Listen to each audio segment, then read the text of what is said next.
Emily Carson stood under the flickering neon sign of the bus stop, rain drizzling around the halo of her cheap umbrella. Another long day at the diner was behind her, and all she wanted was to get home to her little girl. The city lights blurred in the puddles on the sidewalk, and she shifted from one aching foot to the other while balancing her worn backpack on her shoulder. Her bus was late. Again. Frustrated sigh escaped her lips as she glanced at her watch. Nearly 7 p.m. If the bus didn't arrive soon, she'd be late picking up Lily from the neighbor who babysat after preschool. The thought of her daughter's big brown eyes waiting anxiously made Emily's chest tighten. She had to be on time. At last, the city bus lumbered up to the curb with a wheeze of brakes. Emily stepped forward, joining the small queue of tired commuters. As she climbed the steps, fishing for her transit card, she noticed an elderly woman ahead of her struggling in the aisle. The woman's hands trembled as she rummaged through a delicate embroidered purse. I swear I had it in here," the lady murmured in confusion. Behind her, the driver's impatience was evident in his terse tone. "Ma'am, do you have your fare or pass? There are others waiting." Emily felt a pang of empathy. The woman was slight and well-dressed in a tailored navy coat, her silver hair styled in a tidy chignon. She looked out of place on this crowded city bus. Other passengers groaned or jostled, irritated by the delay. Emily's own nerves were frayed from the long day, but she couldn't ignore the old woman's distress. Without hesitating, Emily gently touched the woman's arm. "It's okay, take your time," she said softly. To the driver, she added, "Here, I've got it." She quickly swiped her own transit card a second time, paying the fare for both of them. It cost her a precious few dollars she couldn't really spare, but the relief on the older woman's face was worth it. "You didn't have to do that, dear," the woman said, voice quavering with gratitude as Emily helped her find a seat. "It's no trouble," Emily replied. She offered a reassuring smile while guiding the woman into an open spot next to a window. Emily remained standing, gripping a metal pole as the bus jerked back into motion. They lurched through traffic, the interior lights casting a dull glow on weary faces. The city night pressed in beyond the graffiti-scratched windows. Emily glanced down at the elderly woman. She sat clutching her purse tightly on her lap, knuckles pale. Though her expression had calmed, there was a flicker of confusion in her eyes as she looked at the passing streets. "Are you heading somewhere in particular?" Emily asked gently over the engine's drone. The woman looked up, lips parted as if embarrassed.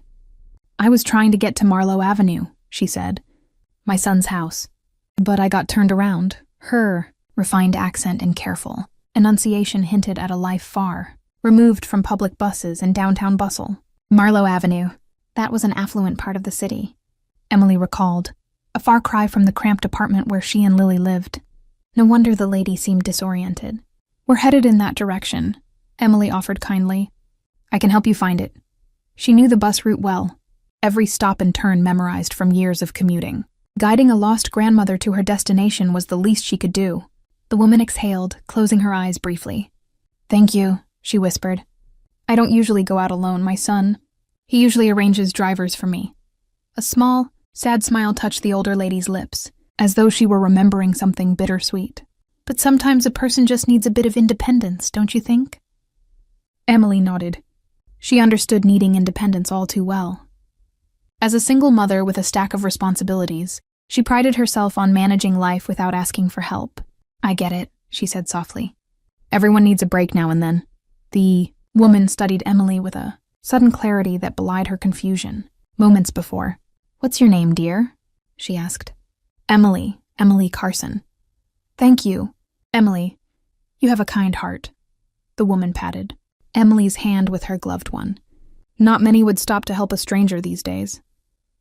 A faint blush warmed Emily's cheeks at the praise. She brushed a damp strand of brown hair behind her ear and shrugged lightly. "I'm just glad I was here," she replied. It was true. How many others had just pushed past this poor lady? The thought left a sour taste. After a few minutes of bumping along, the bus reached the stop nearest to Marlowe Avenue. Emily helped the woman up and signaled the driver to wait an extra moment as they descended the steps onto the sidewalk. Rain had lessened to a mist, but the evening air was cold and carried the scent of ozone and pavement. Marlowe Avenue was just around the corner, lined with stately townhouses and old-growth trees.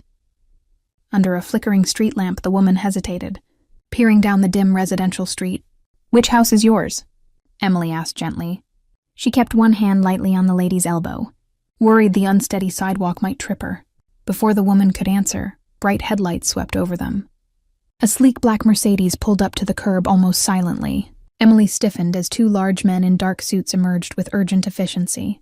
They moved straight toward her and the elderly woman, steps swift and purposeful.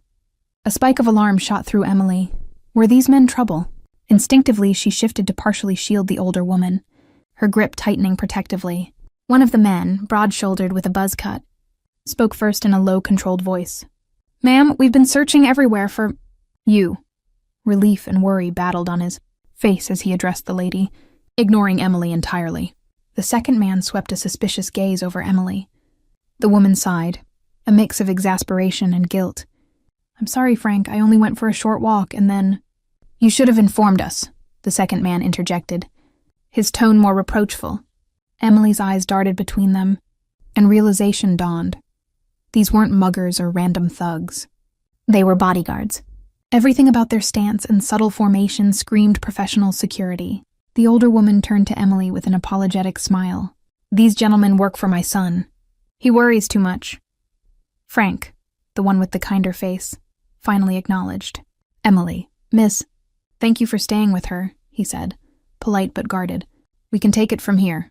The other guard gently took the lady's arm from Emily's, the woman, however, resisted briefly. "Just a moment," she insisted. She reached out and clasped Emily's hands in both of hers. Despite the fine leather of the lady's gloves, Emily could feel a slight tremor. "You have been so kind to me, Emily," the woman said, her blue-gray eyes earnest. "I didn't even ask. What about your own plans? I hope I haven't inconvenienced you." Emily shook her head quickly. "Not at all. I'm just glad you're safe." The adrenaline of the brief scare was ebbing, leaving her heart pounding and legs a little shaky. She glanced at the imposing car and then back at the woman. Who exactly was her son, to warrant personal security and a town car? As if reading her thoughts, the lady smiled knowingly but didn't elaborate. Instead, she gave Emily's hands one last squeeze. "How can I repay you, dear?" "That's really not necessary," Emily protested. "It was only a bus fare and a short ride. I'm happy I could help." The woman's gaze softened further, as if she was both grateful and sad. "At least tell me your full name. I'd like to properly thank you later." It's Emily Carson," she said, feeling a little self-conscious under the scrutiny of the bodyguards and the curious situation. "Emily Carson," the lady repeated as if committing it to memory. "I truly hope we meet again, Miss Carson. You've done more for me than you know." Before Emily could respond, the guards began ushering the woman toward the car, one opening the door for her with deference. The night seemed to swallow them. The extravagant vehicle, the silent guards, and the mysterious woman, leaving Emily suddenly alone on the quiet street. She stood there for a moment, the drizzle misting her cheeks, heart still beating fast. The whole encounter had been startling and surreal. Only when the Mercedes' red tail lights disappeared around the corner did she realize she'd forgotten all about the time. With a gasp, Emily spun on her heel and hurried back towards the bus route. She was dreadfully late now. As she jogged through the puddles, one question kept echoing in her mind. Who on earth had she just helped? By the time Emily reached her apartment building, she was soaked from the knees down and shivering. The chipped paint on the stairwell, walls and the faint odor of stale smoke. In the hallway were a far cry from the pristine, tree-lined luxury of Marlowe Avenue. But it was home. She unlocked the door of apartment 3B and was immediately greeted by small arms wrapping tightly around her legs. "Mommy, you're late." Lily's voice was equal parts excitement and accusation. Emily dropped her damp backpack and scooped her 4-year-old daughter into her arms. "I'm so sorry, sweetheart," she murmured, kissing Lily's soft cheek. The bus was slow. Over Lily's shoulder, Emily mouthed an apology to Mrs. Garcia, the kindly neighbor who sat on the threadbare couch. Mrs. Garcia waved it off, standing up with a wince and a hand on her lower back. "No trouble at all, mija," the elderly neighbor said kindly. Lily was an angel as always. "We had a tea party, didn't we, Babita?" She pinched Lily's cheek lightly, making the girl giggle. "Thank you so much," Emily sighed, both gratitude and fatigue heavy in her voice. She walked Mrs. Garcia to the door and handed her a folded $10 bill, her thank you, for the overtime babysitting. It left her wallet almost empty. But she couldn't take the older woman's help for granted. After bolting the door, Emily turned to find Lily looking up at her with big eyes. "I'm sorry I was late," she repeated, crouching to Lily's level. "Were you scared?" Lily shook her head, her dark curls bouncing. "No, but I missed you." That simple declaration squeezed Emily's heart. "I missed you too," she said softly. She pulled Lily into a warm hug, holding on a moment longer as the stress of the evening finally began to ebb. In that embrace, the strange events on Marlowe Avenue felt a world away. Later, after a quick dinner of boxed macaroni and cheese at the tiny kitchen table, Emily tucked Lily into bed. The apartment was quiet. Rain pattered gently against the single living room window. Only then did Emily's thoughts drift back to the elegant, older woman on the bus and the men in suits. Who was that lady? Her clothes, her poise, and the way those bodyguards had appeared. Emily's instincts whispered that she had brushed against a world far different from her own tonight. As she curled up on the lumpy sofa with a threadbare blanket, Emily's gaze landed on the stack of overdue bills on the coffee table. Electric, water, Lily's preschool fee. The sight made her stomach twist with familiar anxiety. She'd been barely making rent and keeping the lights on with double shifts at the diner. Paying that stranger's bus fare was a small act of kindness, but in the harsh light of her budget it wasn't negligible. Still, Emily couldn't bring herself to regret it. The poor woman had been so lost and confused. Emily sighed and rubbed her tired eyes. She could still see the woman's relieved smile and hear her cultured voice. "You have a kind heart." No one had said something like that to her in a long time. Just as Emily's eyelids grew heavy, a memory flashed. Those men in black suits, addressing the woman with such urgency. "We've been searching everywhere for you." A mother hen sort of worry tugged at Emily's mind. Had the woman gotten a scolding from her son for wandering off? Was she all right now? She fell asleep wondering, the question lingering as she drifted into dreams. The next morning, a Saturday, dawned cloudy but dry. Emily woke to Lily bouncing on her bed. "Get up, Mommy." "Pancake day," Lily announced, her grin toothy and bright. Emily laughed groggily and surrendered to her daughter's enthusiasm. Every Saturday, if she wasn't working the morning shift, they made chocolate chip pancakes, a small tradition that filled their tiny home with the comforting smell of batter and syrup. Soon the savory sweet aroma of breakfast and the sound of Lily's animated chatter chased away the last of Emily's residual unease. In the daylight, the prior night's encounter almost felt unreal. It was only after cleaning up the dishes that she noticed something on the floor just inside the front door. A white envelope stark against the peeling linoleum, as if it had been slipped through the mail slot. Frowning, Emily picked it up. It was heavier than junk mail, the paper thick and expensive.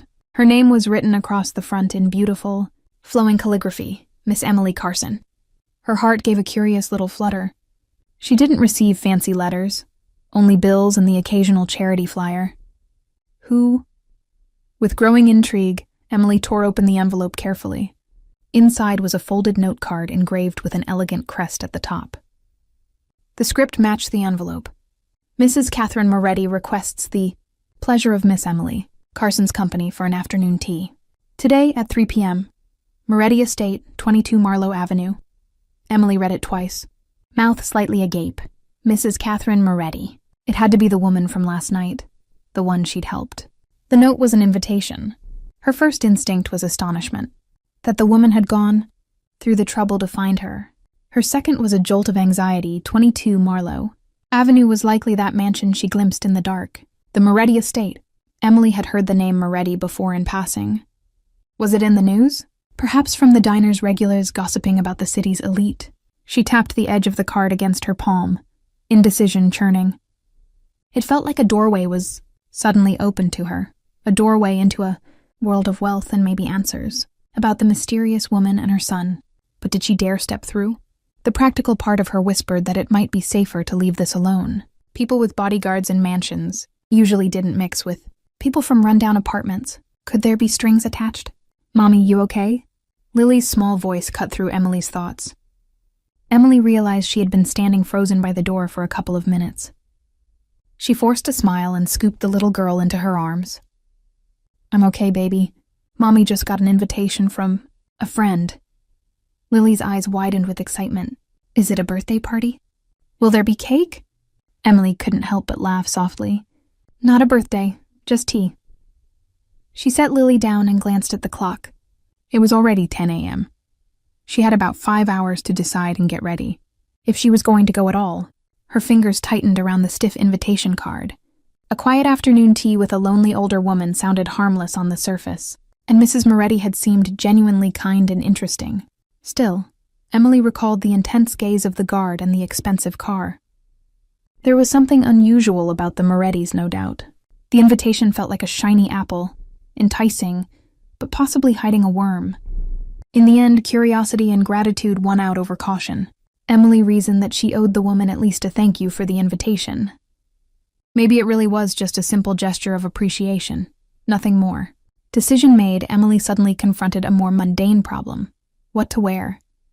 In her closet, the options were limited. She owned exactly one dress. That might be considered semi-presentable for a tea. It was a modest powder blue frock she'd found on clearance 2 years ago, worn only to a parent-teacher meeting and once to church on Easter.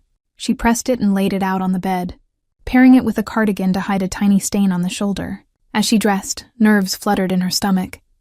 This was crazy, wasn't it? People like her didn't get invited to estates for tea. A knock on her bedroom doorframe made her jump.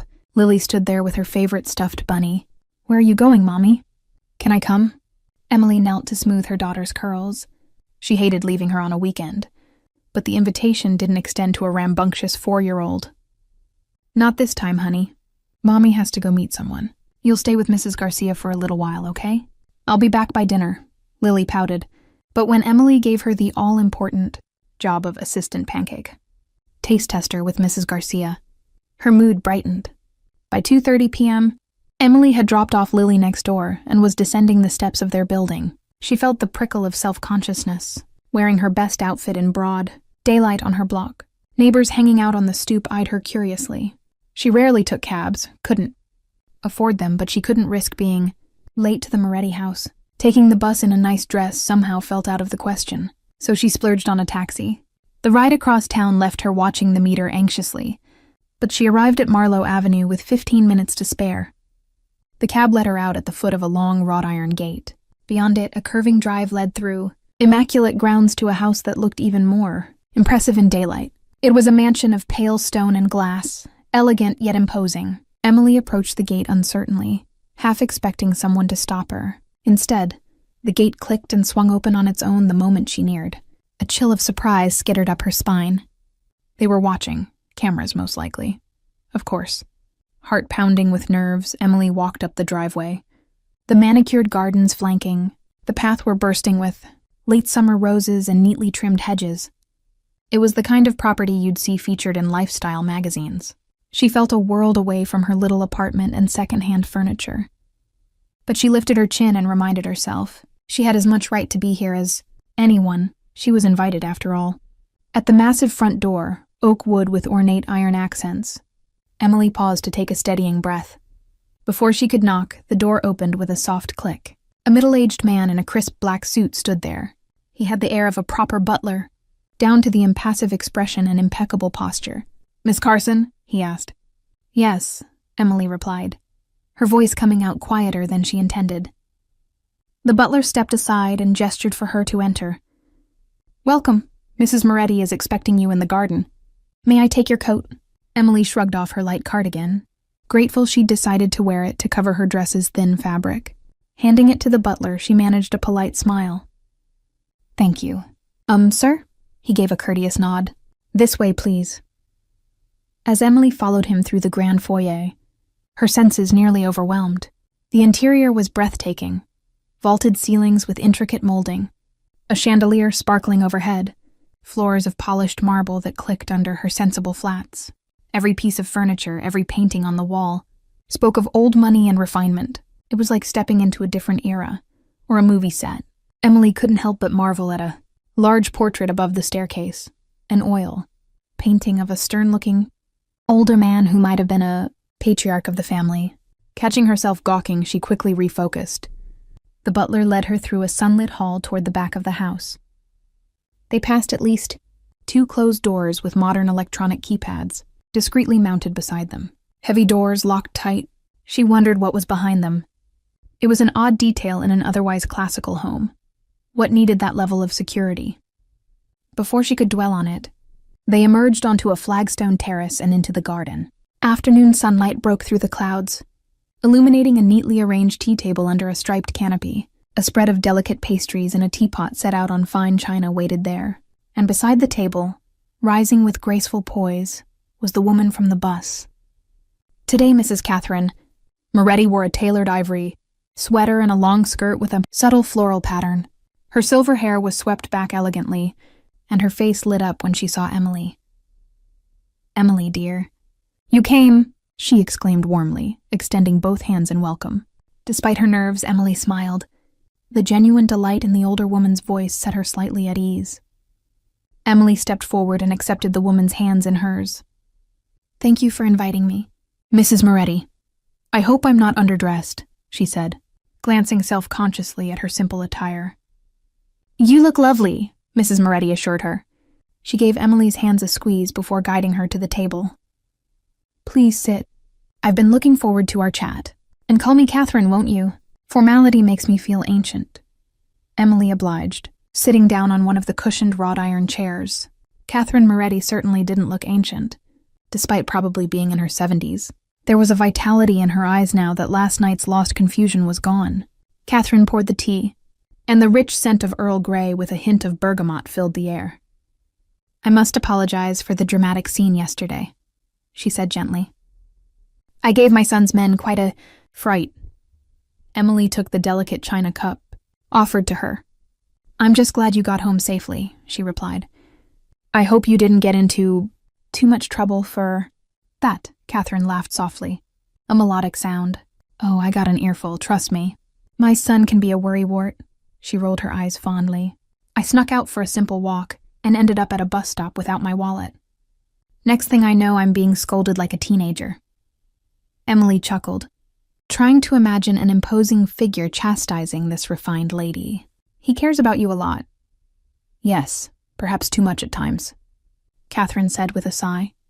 "But let's not talk about me. I want to know about you, Emily. Tell me, how is that sweet daughter of yours?" "Lily, was it?" Emily's eyebrows shot up in surprise.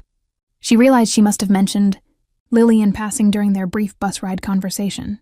Or perhaps Catherine had asked the night before, and she'd answered without thinking. That Catherine remembered the name touched Emily.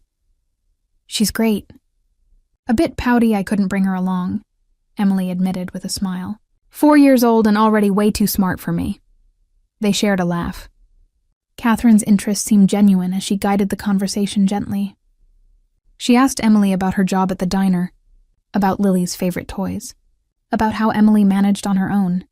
It should have felt intrusive coming from a stranger, but Catherine's empathetic nods and occasional relating of her own experiences, as a young mother long ago put Emily at ease. There was an unspoken understanding in the way Catherine listened, like she admired Emily's determination and hard work.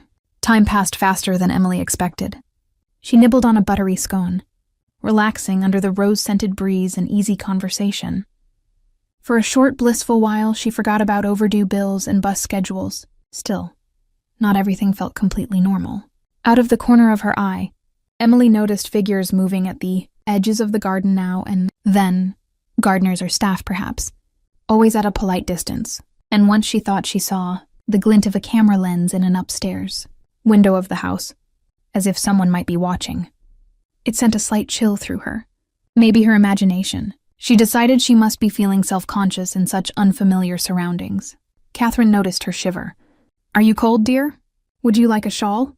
"Oh, I'm fine," Emily said quickly, just taking in how beautiful this place is.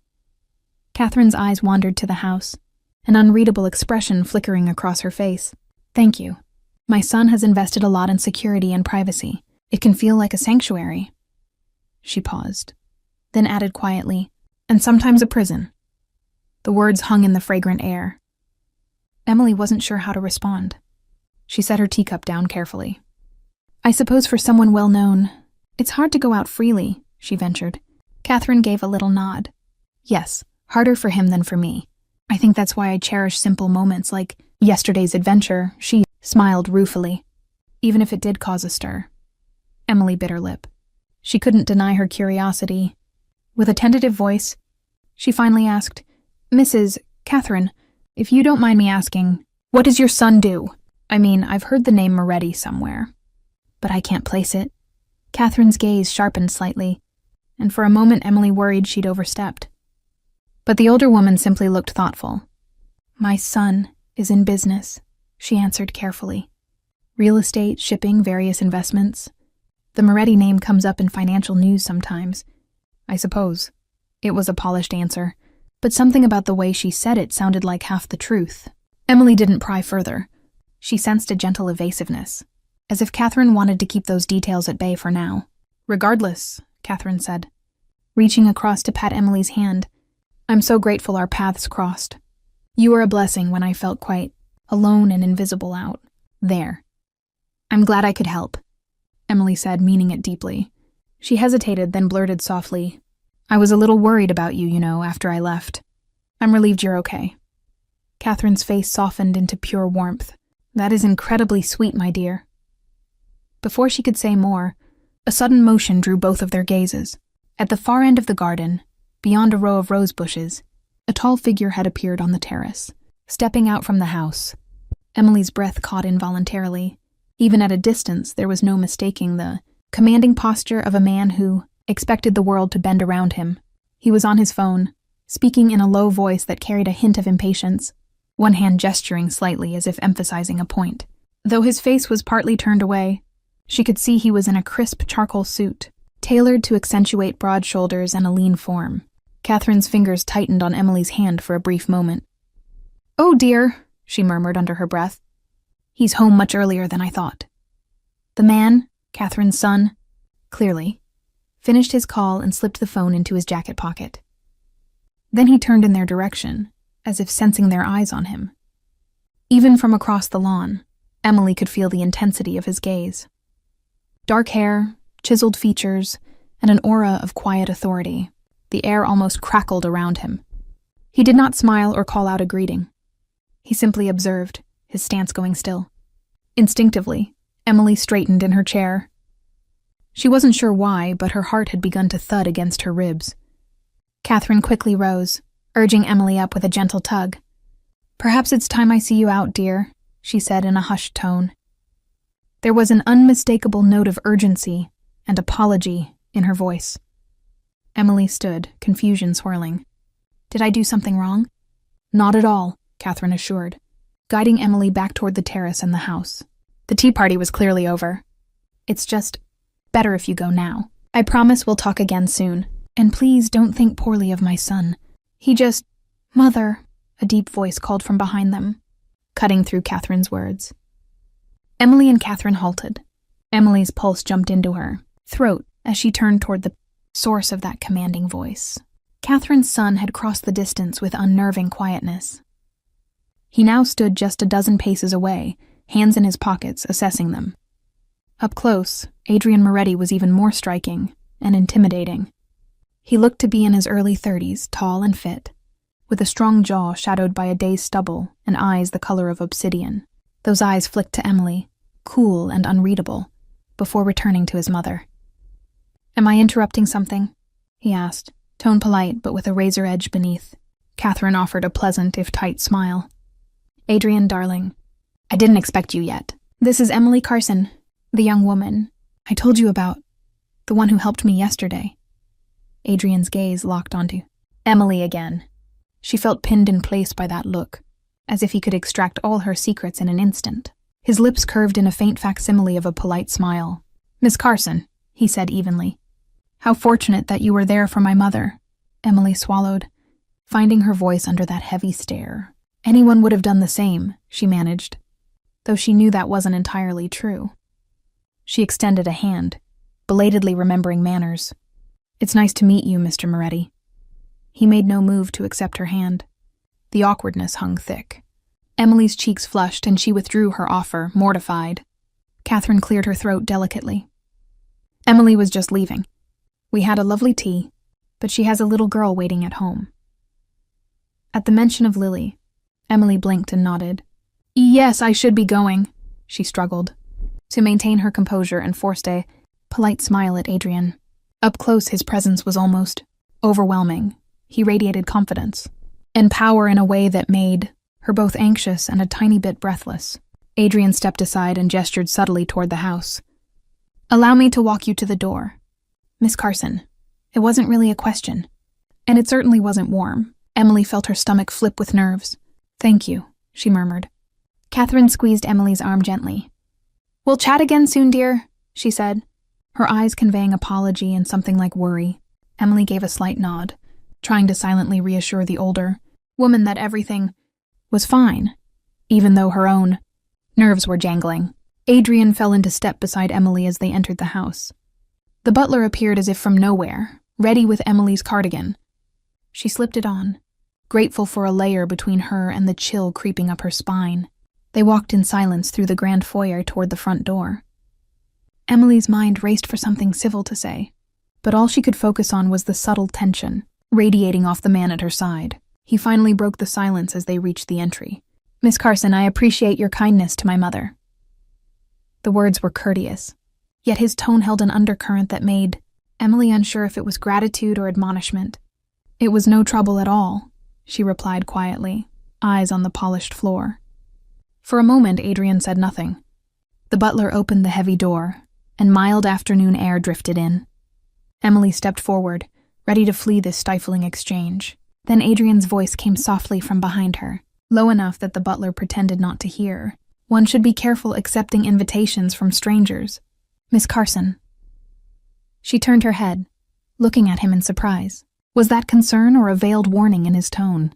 Those dark eyes studied her face intently. Emily wasn't sure how to answer. Her heart thumped an erratic beat. Adrian inclined his head in a faint nod, something like satisfaction, flickering in his gaze that she didn't finish her sentence.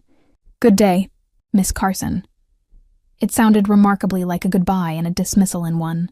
Emily swallowed hard and forced a polite smile. Goodbye, and thank you again, she stammered, not even certain what she was thanking him for. Escorting her out, perhaps. He did not smile back. The corner of his mouth twitched, and Emily wasn't sure if it was the start of a frown or just impatience restrained. Feeling thoroughly out of her depth, Emily stepped across the threshold onto the porch. The door closed behind her with a gentle thud, its echo leaving her oddly unsettled. She walked down the long driveway, heart in her throat, only letting out a breath once she was beyond the gate. As she stood on the sidewalk waiting for the next bus, she couldn't afford another cab. Her mind whirled. Adrian Moretti was as imposing as a storm cloud. Charming was not a word she'd associate with him. No, his polite facade barely masked a controlled intensity, a suspicion she felt keenly, though she didn't understand why. She replayed his parting remark about strangers. Was he implying she should be cautious of his family? Or that his mother should be cautious of her?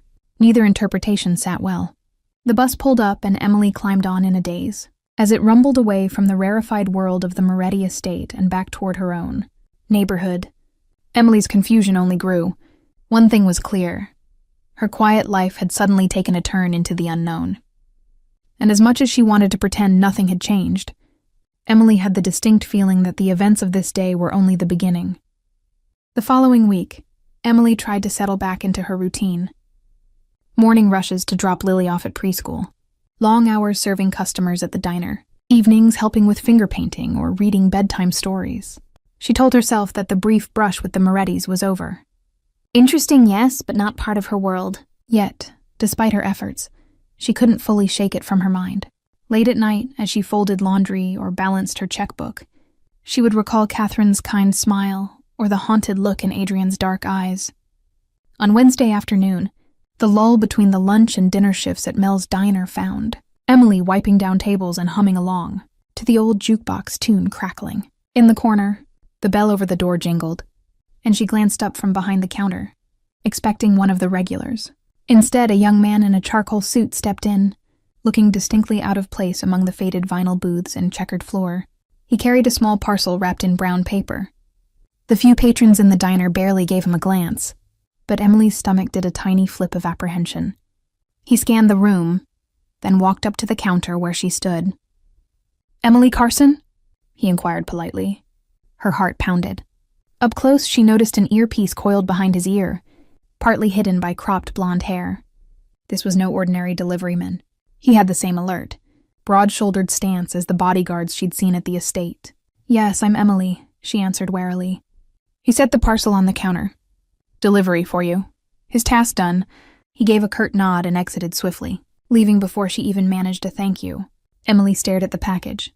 It wasn't very large, perhaps the size of a shoebox, but heavier. Her name was written on top in neat black ink, no address or postage. Clearly hand-delivered, likely from the car idling outside the diner that she now noticed through the window. With a cautious breath, she peeled off the brown paper. Inside was a plain black shoebox.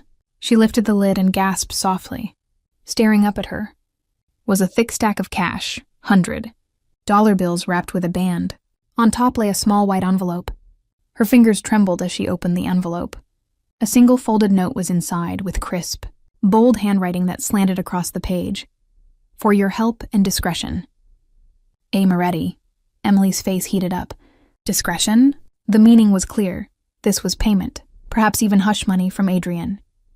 Blood rushed in her ears. There had to be several $1,000s in that stack, far more than enough to wipe out her late bills and buy Lily new clothes, even pay a few months' rent. The sight of so much money in her hands was dizzying, but the implication behind it made her stomach churn. He thought she had helped Catherine for some kind of reward. Or worse, he thought she'd go gossip about them unless paid off. The assumption stung her pride like a slap. She snapped the lid back on the box and shoved it under the counter, suddenly worried someone might see. Her coworker Marisol was eyeing her curiously from the kitchen pass-through, but Emily forced a neutral expression and mumbled something about a personal delivery. For the rest of her shift, the box remained tucked away, burning a hole in her thoughts. Each time Emily recalled the note, help and discretion, her indignation grew. How dare he? She never asked for this. By the time the sun began to dip and her shift was ending, Emily had made up her mind. She wasn't going to keep a cent of that money. Whatever Adrian Moretti thought of her, she would show him he was wrong. She didn't want his hush money, his charity, none of it. Marisol gave her a concerned glance as Emily hastily changed out of her syrup-stained uniform and into jeans and a sweater. Everything okay, hun? You look steamed. Emily mustered a tight smile. Just need to take care of something important. Mari, I'll see you tomorrow, okay? She left the diner with the shoebox, clutched in a white-knuckled grip inside a plain grocery bag. Dusk settled over the city, and with it, Emily's resolve hardened. She would go to the Moretti estate and return this in person. Mailing it back felt too risky. What if it got lost or stolen? She didn't want that on her conscience. And frankly, a part of her wanted to see Adrian's face when she gave back his presumptuous payoff. Catching a bus to the upscale side of town in her casual clothes got her some skeptical looks, but Emily was beyond caring. Her heart thudded as she pulled the cord for the Marlowe Avenue stop. Night was falling as she approached the familiar wrought iron gate of the estate. Unlike last time, it did not swing open on her approach. She pressed a button on an intercom panel and looked up at the security camera perched atop the stone pillar. Surely they recognized her. For a moment she thought they might ignore her entirely. Her nerves jangled as she imagined guards dragging her off for trespassing. But then a staticky voice came through the intercom. Miss Carson, state your business, please. She cleared her throat, trying to sound calm. I'm here to see Mr. Moretti. I need to return something to him. The gate buzzed and clicked. With a wrought iron groan, it began opening. Emily steeled herself and walked through before she lost her nerve. Halfway up the drive, she saw two silhouettes emerge from the front door. Men, tall and unmistakably armed, from the way their jackets bulged at the sides. The evening light glinted off one man's earpiece as they strode toward her. Emily's pulse kicked into overdrive, but she held her chin high. She recognized one of them, the guard named Frank, who she'd met the night she helped Catherine. Miss Carson, Frank said, his expression a mix of surprise and caution. We weren't informed you were expected. I apologize for showing up like this, Emily replied, keeping her voice steady. But I need to give something back to Mr. Moretti. It won't take long. The second guard, who had a severe crew cut and a less friendly demeanor, eyed the grocery bag in her hand suspiciously. What's in the bag? Emily inhaled. The money Mr. Moretti sent me. I'm returning it. Frank's eyebrows lifted. Clearly this was not a common occurrence. The two guards exchanged a brief, unreadable look. I'll have to check with Mr. Moretti, Frank said. He gestured to Crew Cut to stay with her and pulled out a phone, stepping a few paces away to make a call. Emily's heart thumped wildly as she stood under the watchful eye of the remaining guard. The estate was eerily quiet behind its walls, the only sound the distant chirp of crickets awakening in the manicured hedges. In less than a minute, Frank returned, slipping the phone away. Follow me, he said simply. They led her not through the grand front entrance this time, but around a side path to a smaller door. The guard opened it and motioned her inside. Emily stepped into what appeared to be a lavish study or office. The scent of leather and a faint trace of cigar smoke hung in the air. Her eyes were drawn to a massive mahogany desk near a window, illuminated by the golden glow of a banker's lamp. And standing behind the desk, finishing a pour of amber liquid into a crystal glass, was Adrian Moretti. He looked up at her entrance, his expression impassive. He was tieless tonight, the top button of his dress shirt undone. His suit jacket hung neatly over a chair. In this more casual state, he seemed slightly less forbidding, if a panther lounging, instead of prowling, could be considered less dangerous. Miss Carson, he said, setting down a decanter. This is unexpected. Emily could feel the guards hovering just outside the door, giving a semblance of privacy but ready to intervene if needed. She clutched the bag tighter and stepped forward, mustering her courage. I'm sorry to intrude, she began, her voice trembling despite her resolve, but I thought it would be best to return this. Directly, she placed the grocery bag on the edge of his polished desk and withdrew the black shoebox, setting it down between them. Adrian's eyes flicked to the box, then back to her face. He betrayed no surprise, no emotion at all. You came all the way here to give back a gift? He asked coolly. Gift? Emily repeated, a touch of anger breaking through her fear. I'm not sure what you call it, but I'm not comfortable accepting money for something that required none. I helped your mother because she needed help, not for a payoff. Adrian studied her silently, the quiet stretched, heavy with tension. Emily's heart hammered. Her outburst could very well end, whatever thin goodwill existed here. But she pressed on. And discretion? She added, heat rising to her cheeks. That note made it sound like you're paying me to keep my mouth shut. I have no intention of gossiping about your family. Mr. Moretti, why not take it? He interrupted softly, swirling his drink in one hand. The ice clinked. It's a lot of money for someone in your situation, or so my understanding goes. Emily felt that like a punch to the gut. Of course, he'd likely looked into her, found out she lived paycheck to paycheck. Her pride smarted, but she lifted her chin. Because I'm not a charity case, and I'm not a grifter, she said evenly, though her voice shook. I won't be paid for. Doing the right thing, Adrian set down his glass with a decisive thud. In 2 strides, he came around the desk, suddenly invading her personal space. Emily instinctively stepped back, only to feel the solid wall behind her. She hadn't realized she'd let herself be cornered. He didn't touch her, but he might as well have for how his presence pressed on her senses. Up close, she saw faint lines of strain around his eyes, the intensity within them burning. Miss Carson, do you have any idea what kind of people my family is accustomed to dealing with? He asked, voice low. She swallowed hard. I'm getting an idea, she replied, trying to sound braver than she felt. He almost smiled, but it was a cold, razor-thin thing. The kind who would have taken that money and asked for more. The kind who see a vulnerability and exploit it. His gaze bored into her. My mother isn't lonely. She's far too trusting. And you appearing out of nowhere with your good Samaritan act. Act? Emily bristled, anger mixing with her fear. You think I helped your mother as some kind of scheme? He arched a dark brow. Did you expect me not to consider it? A random stranger just happens upon Catherine Moretti, heiress to one of the largest fortunes in the city, and altruistically asks nothing in return? Emily's face went hot. Believe it or not, yes. I didn't know who she was. I was just doing what decent people do. Her hands were clenched at her sides, nails biting her palms. Adrian's jaw tightened. He was so close now that a strand of his midnight hair fell forward near his brow. Emily's breath caught. She could smell a hint of expensive cologne and something else. Attention like ozone. His next words were measured, each one sharp. Miss Carson, Decency is a luxury in my world, one I cannot afford. I look at facts. And the facts are, you helped my mother. You accepted an invitation here, and now you show up unannounced at my door. His eyes flicked to the box of money, then back to her. All of which could be perfectly innocent. Or a very patient setup. Emily's head spun. You think I'm plotting something? That I'd use a sweet old lady, she broke off, pressing her lips together to keep from shouting. Lowering her voice, she continued. I understand you feel protective of her. But you're wrong about me. They stood there, locked in a silent battle of wills. Emily refused to drop her gaze, though her heart was beating so loudly she wondered if he could hear it. Finally, Adrian leaned back a fraction, giving her space to breathe. The intensity in his face shifted into something like resignation. For your sake, he said quietly. I hope I am wrong, Emily exhaled, realizing she'd been holding her breath. Before she could respond, he reached behind her.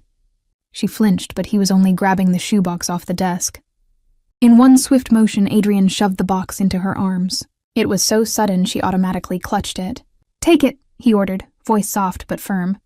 Consider it compensation for the risk you took helping a stranger on a dark street. Or consider it an insult if you wish, but you will take it and you will not contact my mother again. Are we understood? Emily's eyes stung. She wasn't sure if it was fury, humiliation, or a confusing mixture of both. And what if I don't agree to that? She whispered. Adrian's gaze hardened to flint. Then I will be very disappointed, he said, as if that word held the weight of a threat. And trust me, you do not want my attention on you, Miss Carson. Not any more than it already is. A chill draped down Emily's spine. For all his civility, there was no mistaking the menace behind those words. The air felt charged with danger. She realized then that Adrian Moretti was not just some paranoid rich man. He was something else, something powerful and potentially lethal. Coiled beneath a veneer of sophistication, heart-pounding, Emily gave a tense nod. Fine, understood. Her agreement hung in the air, between them like a fragile truce. Adrian stepped back further and gestured toward the door. Frank will show you out. She spun and hurried out, the weight of the cash pressing against her like it was full of stones. Sure enough, Frank was waiting just outside. His eyes searched her face, perhaps checking she was unharmed. But he said nothing, simply escorting her down a corridor and out a side entrance to the drive.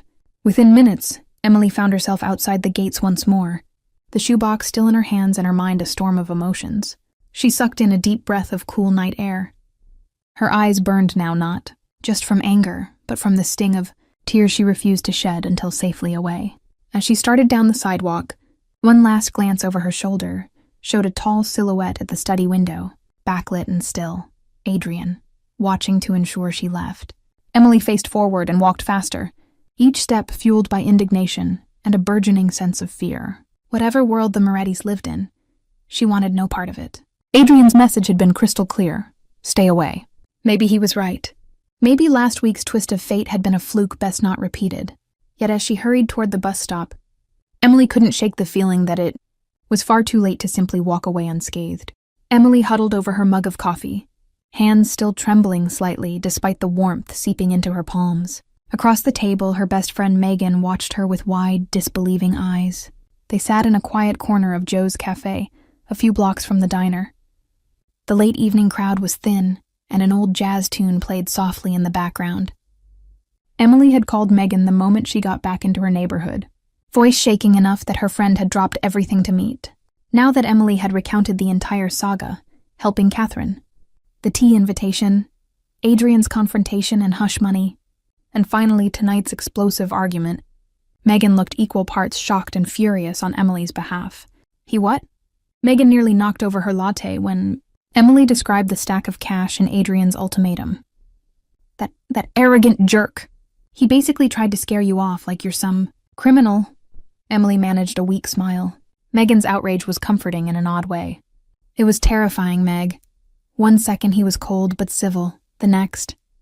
I swear I thought he might actually hurt me. She hated admitting it, but the memory of Adrian's menacing proximity still made her heart race. Megan reached across to squeeze Emily's arm supportively. Thank God you're okay. I can't believe you went there alone. Are you out of your mind? I had to give the money back. Emily insisted, though she knew how reckless it sounded now. I couldn't just keep it, but yeah, walking into the lion's den like... That was probably stupid, Megan blew out a breath, trying to steady her own nerves. Look, Em, you need to cut all contact with these people. This is not some everyday rich family. They've got armed guards, secretive behavior. It screams trouble. Emily bit her lip. I know. I told him I'd stay away, and I meant it. I don't want anything more to do with the Morettis. Even as she said it, a pang of something shot through her, regret. Worry? She wasn't sure. Promise me. Megan pressed, her expression unusually grave. Promise me you won't get mixed up with them again. Rich guys with bodyguards who issue threats? That's not a fairy tale. Em, that's the kind of thing you see in true crime headlines. I promise, Emily said softly. I'm done. I have Lily to think about. The last thing I want is to endanger her or myself. At the mention of Lily, Megan's face softened. How much does she know? Nothing, Emily said quickly. And I'd like to keep it that way. She just thinks I had tea with a nice lady. I'm not telling her anything else. Good. Megan sat back, stirring her coffee absently. After a pause, she asked, What about the money? Did he force you to keep it? Emily grimaced, glancing at the black shoebox at her feet. She had brought it with her from the bus, not wanting to return home flashing that kind of cash around her neighborhood. It now sat tucked discreetly in a canvas tote bag. I tried to refuse, but he wouldn't let me leave without it. Megan let out a low whistle. That's messed up. How much is it? I don't know exactly. Several thousand at least. Megan shook her head in disbelief. So he basically paid you off and said, get lost. Pretty much, Emily said, swallowing the bitterness of the memory. I hate that he thinks I can be bought. And I hate that he might be right about people trying to exploit his mother. It's sad. They were quiet for a moment. Megan tapped a fingernail on her cup thoughtfully. You know, the name Moretti, it's so familiar. My dad used to talk about city council gossip. I think there were rumors that the Moretti family is into some unsavory business. Emily tensed. What do you mean? Megan lowered her voice, leaning in. I mean like organized crime. Mafia stuff. It could just be urban legend, but when I was a kid, there was a headline about a Moretti company being investigated by the FBI. Nothing. Ever stuck, though. They're like Teflon. Nothing. Sticks. A chill crept over. Emily. Mafia. The word hung in her mind with cold dread. If that was true, it explained a lot. The security, Adrian's veiled threats, the sense of danger that seemed to cling to him. She rubbed her forehead. So I basically stumbled into a mob family's path. Megan winced. It sounds crazy when you say it like that. But it fits, doesn't it? Emily, you have to stay far, far away from them now. Promise plus double pinky swear. I will, Emily whispered. Believe me, I want nothing to do with any mafia or whatever they are. But even as she said it, she remembered the look in Adrian's eyes when he'd warned her. The flicker of something, almost vulnerable when she'd called him out on his suspicion. At the time, she'd been too angry and scared to process it. But now she wondered if beneath all that menacing control, he might be lonely too, trapped by the same walls of mistrust that surrounded his mother. Not that it mattered. She wasn't about to go peeling back the layers of a dangerous man's soul. That was a thrill for someone else. Not a single mom with a preschooler and a meager bank account. Megan checked her watch and sighed. I hate to leave you, but I have the early shift tomorrow. You gonna be okay tonight? Emily mustered a more genuine smile this time. Yeah, I'll be fine. Better now that I got to vent. Thanks for coming, Meg. They hugged tightly as they parted outside the cafe. Call me if you need anything. And stay safe, Megan emphasized with a stern look. Back in her apartment later that night, after paying Mrs. Garcia for watching Lily and tucking her daughter into bed, Emily finally confronted the box of cash again. She sat at the kitchen table and counted it out, jaw-dropping as the amount totaled $5,000. $5,000. It was more money than she'd seen in one place in her life. She could pay off every late notice. She could enroll Lily in that better daycare program, or save some for emergencies. The temptation was immense, but taking a cent felt like admitting Adrian was right about her. With a heavy sigh, Emily bundled the money back into the box and shoved it deep in her closet, behind old winter boots and storage bins. She wouldn't spend it, she told herself. She'd hold on to it for now, and maybe one day find a way to give it back or donate it anonymously. For the moment, she just wanted it out of sight, out of mind. Climbing into bed, Emily tried to feel relieved. She had survived a brush with something dangerous and come out intact. Now life could go back to normal. Early mornings, honest work, simple struggles. Yet when sleep finally came, it was restless. Her mind conjured dark eyes and a low voice, warning her to stay away. And behind that, more hauntingly, the kind face of Catherine Moretti, locked in a gilded cage of her own. Emily hoped as she drifted off that the promise she made to stay away was one she wouldn't be forced to break. She hoped fate would be kind enough to leave her alone now. She had no idea how wrong she was. 2 weeks drifted by with no sign of the Morettis, and Emily gradually began to breathe easier. Autumn was settling in, painting the city's trees with strokes of gold and crimson. Her life returned to its familiar rhythm: work, Lily's school routines, an occasional movie night with Megan. If not for the shoebox hidden away in her closet, Emily could have convinced herself those tumultuous days were a strange dream. She hadn't touched the money or heard a peep from the Moretti family. It seemed Adrian had accepted her silence, and Catherine sadly was abiding by her son's wishes. But Emily's heart twinged now and then at the thought of Catherine. The older woman had shown her such warmth, and it felt cruel how things had ended, without Emily even being able to say goodbye or thank you properly. One crisp Saturday morning, Emily bundled Lily into a light jacket and set off to the farmer's market a few blocks away.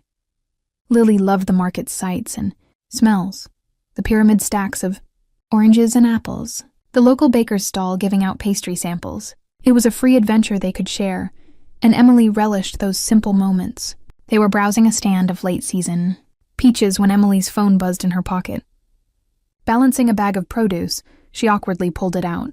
The number was unfamiliar but local. "Hello?" she answered, adjusting her grip on Lily's hand. "Emily, dear?" An elegant, familiar voice replied. "It's Catherine Moretti." Emily nearly dropped her phone.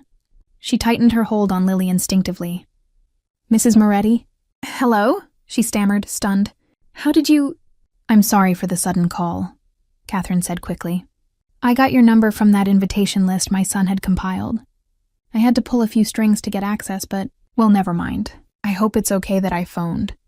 "Of course it's okay," Emily said, heart pounding in equal parts joy and worry. She ushered Lily a few steps away from the bustle, lowering her voice. "I've been hoping you were well." A soft sigh crackled over the line. "I am well enough. But I needed to speak with you, darling. Not on the phone. Could we possibly meet somewhere today? Somewhere out of the way?" Emily's eyes widened. This sounded clandestine. Immediately, Adrian's stern warning flashed in her mind. Do not contact my mother again. Technically, Catherine was the one reaching out, but Emily doubted Adrian would care about the distinction. Yet Catherine's voice held a pleading note that Emily couldn't ignore. "I don't know, Catherine," she began carefully. "What if your son—" "My son is away for the weekend," Catherine interjected, a subtle steel in her tone. "And even if he weren't, I am my own woman. I choose who I spend time with." Then her voice gentled. "Please, Emily. I owe you an apology for how things ended, and, truth be told, I could use a friend to talk to." Emily chewed her lip. In her free hand, Lily tugged impatiently, pointing at a stand that sold homemade ice cream. "One moment," Emily murmured into the phone. She crouched to Lily's level, covering the receiver. "Sweetheart, how about I drop you off to play with Rosa for a bit?" Rosa was Mrs. Garcia's granddaughter, who often visited on weekends and loved entertaining Lily. "Just for an hour, and then Mommy will take you to get ice cream, okay?" Lily pouted briefly, but the mention of her older playmate perked her up. "Okay, Mommy, can I have strawberry ice cream after?"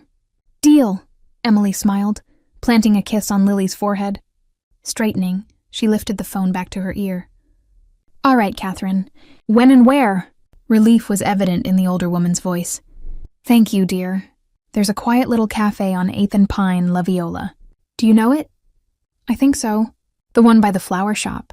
"Yes, that's the one. Could you meet me there in an hour?" "I can do that," Emily agreed. "I'll be there." After hanging up, Emily hurried to deposit a delighted Lily with Mrs. Garcia and Rosa, promising extra ice cream later. Her mind raced the whole way to the cafe. She tried to quell the flutter of nerves in her stomach. It felt almost like sneaking around, which was absurd. She wasn't doing anything wrong by meeting a friend, right? Catherine simply wanted to talk. Two adults having coffee. Adrian didn't own either of them. Yet she couldn't ignore the risk. If Adrian found out, there would be consequences. But he wasn't in town, Catherine had said. Still, Emily resolved to keep her guard up.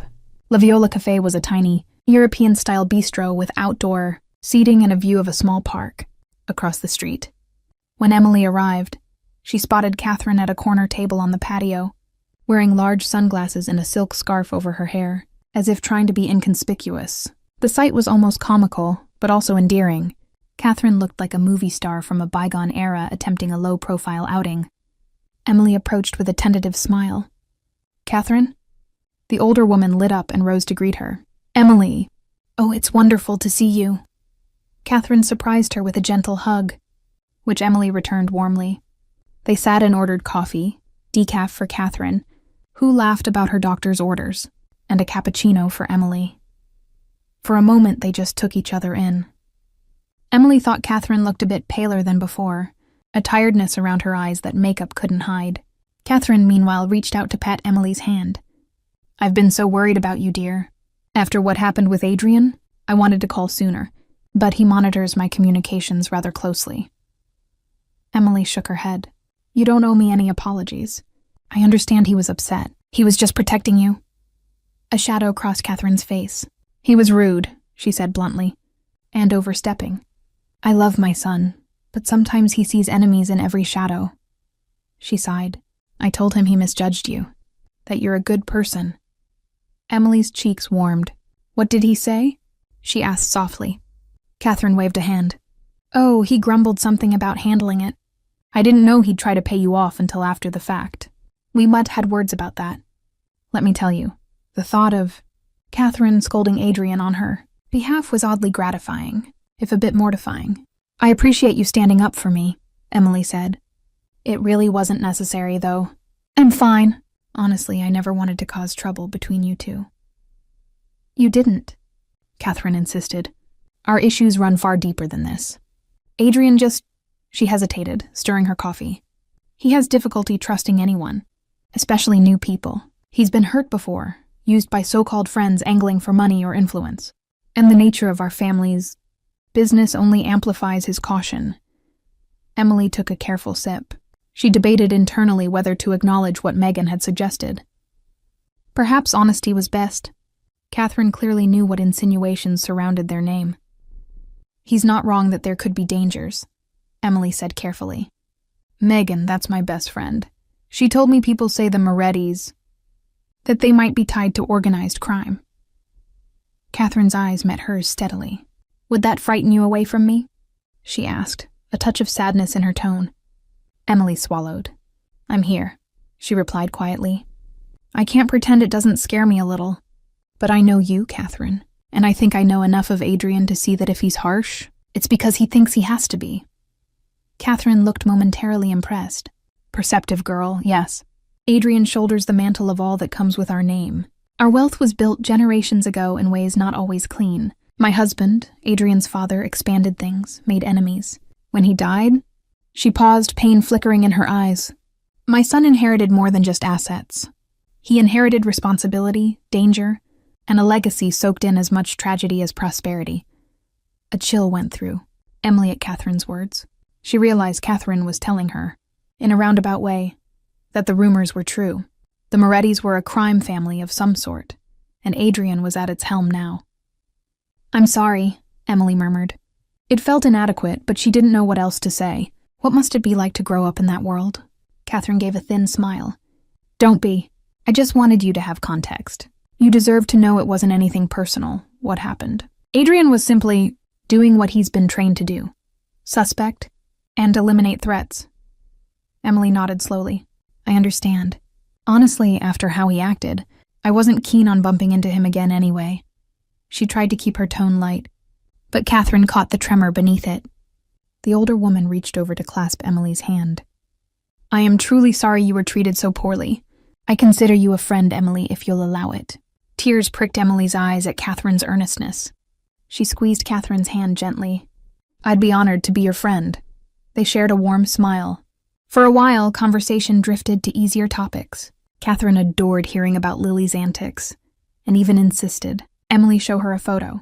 Emily watched the older woman's face soften at the picture of Lily grinning with a missing front tooth. "You must bring her next time," Catherine said wistfully. "I'd love to meet your little girl." Emily hesitated. Maybe someday."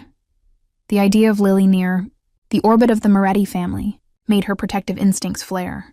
But Catherine's genuine enthusiasm made it hard to refuse outright. They had just decided to split a slice of lemon cake when Emily noticed Catherine's expression change. The older woman's smile faded, and her gaze flickered past Emily's shoulder. "What is it?" Emily asked, suddenly alert. Catherine removed her sunglasses, squinting slightly as she looked toward the street. "I could swear Frank was supposed to be nearby," she murmured. "Frank? One of your guards?" Emily tensed. "Yes, I asked him to discreetly keep watch from a distance." Catherine frowned. "I haven't seen him in a while now." Emily's pulse began to quicken. She casually glanced around. A few other patrons lingered on the cafe patio, and pedestrians strolled by on the sidewalk. Nothing seemed overtly amiss, yet Catherine's intuition was clearly pricked. She started to rise. "Perhaps we should head back." Before she could finish, 2 men appeared at the patio entrance. They didn't look like cafe customers. Both were bulky, wearing cheap jackets, and had a hard, scanning look about them. Emily's stomach lurched. She instinctively moved closer to Catherine. One man stepped forward, fixing Catherine with an ingratiating smile that didn't reach his cold eyes. "Mrs. Moretti," he said, voice oily. "So glad to find you out and about. Why don't you and your friend come with us?" Quietly. Emily's blood ran cold. Under his jacket, she glimpsed the outline of a gun holster. These were not muggers interested in their purses. They knew exactly who Catherine was. Catherine stood straighter, a fierce dignity in her bearing. "Who sent you?" she asked, though her voice wavered just a touch. The second thug smirked. "Someone who's eager for a chat with your son?" Terror flashed through Emily. This was a kidnapping, right here in broad daylight. She reached for Catherine's hand. "Run!" Emily hissed, eyes darting. But even as she calculated a possible escape route, a third man emerged from behind them, cutting off the way further into the cafe. They were surrounded. Panic surging, Emily did the only thing she could think of. She stepped, protectively in front of Catherine, arms out. "Leave her alone," she shouted, heart hammering against her ribs. The first man's false smile twisted into a sneer. "Ah, the Good Samaritan. Didn't expect you here," he said, recognition glinting in his gaze. "Grab them both." Everything became a blur. Emily felt a rough hand snatch her arm, yanking her back. She struggled wildly, kicking out, but another assailant seized her from behind, pinning her arms. She saw Catherine trying to fight too, jabbing one thug with her handbag. "Let me go!" Catherine cried, until one of the men pressed something against her side, likely a gun, and she froze, eyes wide with fear for Emily. "Do not hurt her," Catherine pleaded, breathless. Emily stomped on her captor's foot with all her strength. He cursed, but didn't loosen his grip. A cloth suddenly covered Emily's face from behind. She smelled something sickly sweet, chloroform, and panic rose at the edges of her consciousness. "No, no, no," was all she could think as darkness edged her vision. Her last sight was Catherine being forced into a van at the curb, desperately reaching a hand out towards Emily as Emily was dragged after her, the world tilting and going black. A single thought echoed before everything went dark: Adrian. Emily awoke to a pounding headache and the nauseating smell of damp concrete. She groaned softly, disoriented, as she tried to move and found her wrists bound behind her with coarse rope. Memory flooded back in a horrific rush. The cafe, the men, Catherine's terrified face. Emily's eyes snapped open and she squinted in the dim, flickering light of a single hanging bulb. They were in some kind of warehouse or storage facility. The floor was cold under her hip where she lay. Crates and metal shelves loomed in shadows along the walls. A faint draft carried the scent of oil and rust. She heard a soft whimper nearby. "Catherine!" Emily wriggled, managing to roll onto her side. A few feet away, Catherine was propped against a support beam, her hands bound as well, her scarf askew and face pale. "I'm here, dear," Catherine said weakly, relief washing over her features at seeing Emily awake. "Thank God, I was worried. They gave you quite a dose." Emily's head swam, but adrenaline sharpened her focus. She scooted closer until she and Catherine were back to back, trying to feel the ropes binding the older woman's wrists. Maybe she could work at the knots. "Are you hurt?" Emily asked under her breath as she fumbled. Her fingers were numb and clumsy. "A few bruises. Nothing broken, I think," Catherine replied shakily. "Emily, I'm so sorry. This is my fault. I never should have asked you to meet me." "Shh, it's not your fault," Emily whispered firmly. "The blame is on these criminals." A harsh laugh cut through the darkness. "Funny, coming from you," drawled a male voice with an accent. "Russian?" Perhaps, somewhere to their left. Emily twisted her head toward the sound. A tall man stepped into the fringe of light, flanked by two of the thugs from earlier. The newcomer was in his 50s, graying hair slicked back. He wore a surprisingly well-tailored suit for someone orchestrating a kidnapping, but the cruel twist of his lips and the coldness in his eyes were unmistakable. Catherine sucked in a breath. "Antonov," she said quietly, as if naming a devil. The man gave a mocking half-bow. "Mrs. Moretti, we finally meet properly. Victor Antonov, at your service." His tone dripped venomous sarcasm. Emily recognized the surname. Antonov, one of those names whispered in news reports about gangland violence. Her heart hammered painfully, but she tried to keep her expression defiant. "What do you want?" Emily demanded, trying to keep her voice from trembling. Antonov barely spared her a glance. He focused on Catherine. "It's simple. Your son has been eating away at my business for years. Territory, contracts, influence. Like a rat chewing through a wall," he clasped, his hands behind his back, pacing slowly. "I warned him to stop, but he didn't listen." Catherine lifted her chin, regaining some composure despite her bindings. "So you resort to this cowardice? Hiding behind an old woman and an innocent bystander? Where's your honor, Victor?" Antonov's jaw tightened. "Honor? That's rich, coming from a Moretti. Your family lost the right to talk about honor when Marco—" He caught himself, eyes flicking to Emily, then back to Catherine with scorn. "When your husband double-crossed mine 20 years ago." Catherine closed her eyes briefly, as if pained, but said nothing. Emily's mind raced. The feud went back to Adrian's father. This was revenge.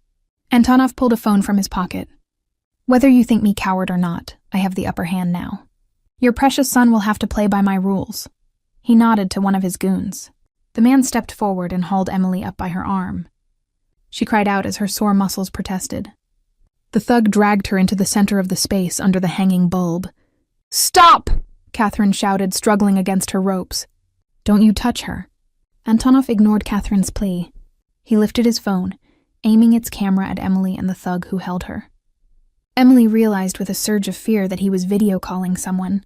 After 2 rings, a voice came through the speaker, low, furious, and unmistakably Adrian's. "Antonov." Hearing Adrian's voice made Emily's knees nearly buckle with relief, but the thug's grip kept her upright. She searched for the phone, but Antonov stood just out of her view.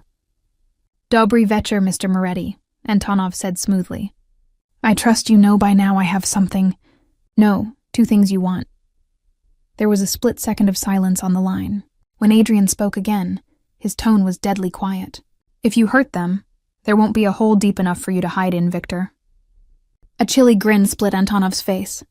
"Big words, but I think you'll refrain from rash action when you see my little insurance." He tilted the phone, and the thug yanked Emily closer so she was clearly in view. Emily gazed at the phone, at the tiny image of Adrian's face on the screen. His features were stony, but his eyes flared with alarm and rage as he saw her. Behind him in the background, she thought she recognized the interior of his mansion's security room, monitors glowing. He must have been coordinating something when the call came. "Emily?"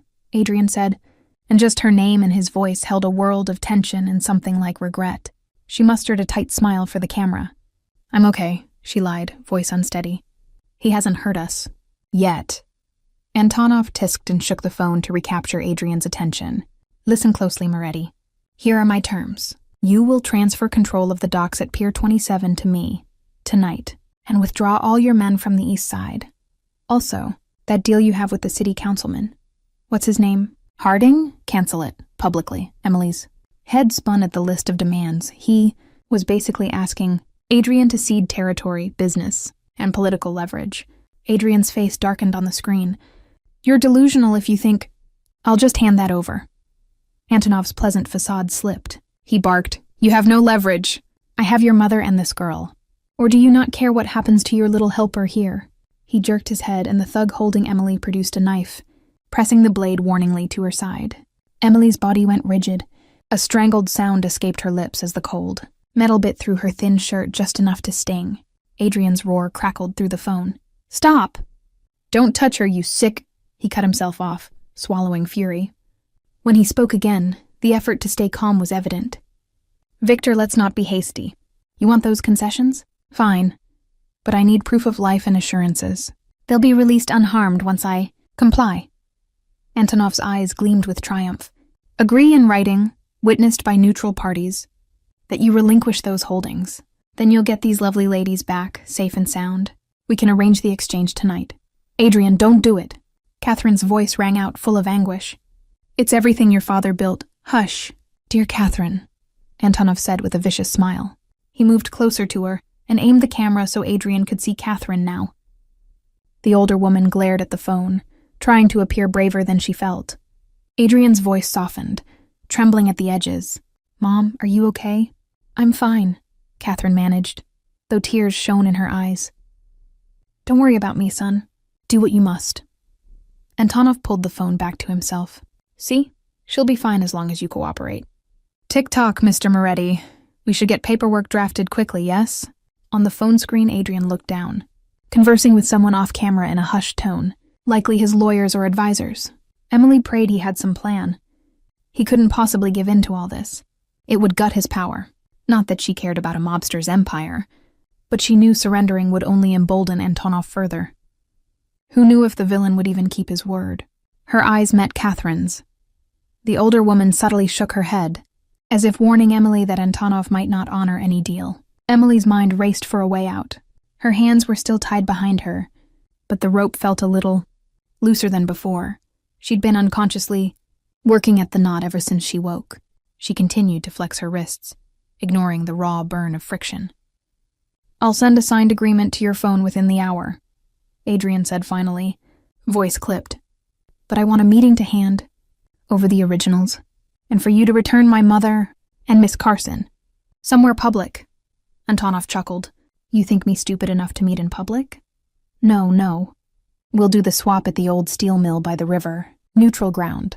1 hour after I get the documents. You come alone. If I even smell an ambush, well..." He trailed off, eyes drifting pointedly to Emily. Adrian's gaze shifted to her as well. She could see the torment there. He was desperate, calculating, furious. "I'll come alone," he bit out. "But if you harm them before I arrive, or if you back out after I sign..." "You're hardly in a position to threaten," Antonov said coolly. "Just be a good boy and do as instructed." Emily suddenly felt the rope give a little one. Loop had loosened over her left wrist. Her pulse skyrocketed. Could she slip free? If she waited for the right moment? Antonov resumed speaking. "I'll be waiting for that paperwork. And Moretti, no tricks. Or your mother's elegant brains will paint these warehouse walls. Understood?" Adrian's face was a mask of barely contained hatred. "Understood," he ground out. "Just hold on, Mom, I'm coming."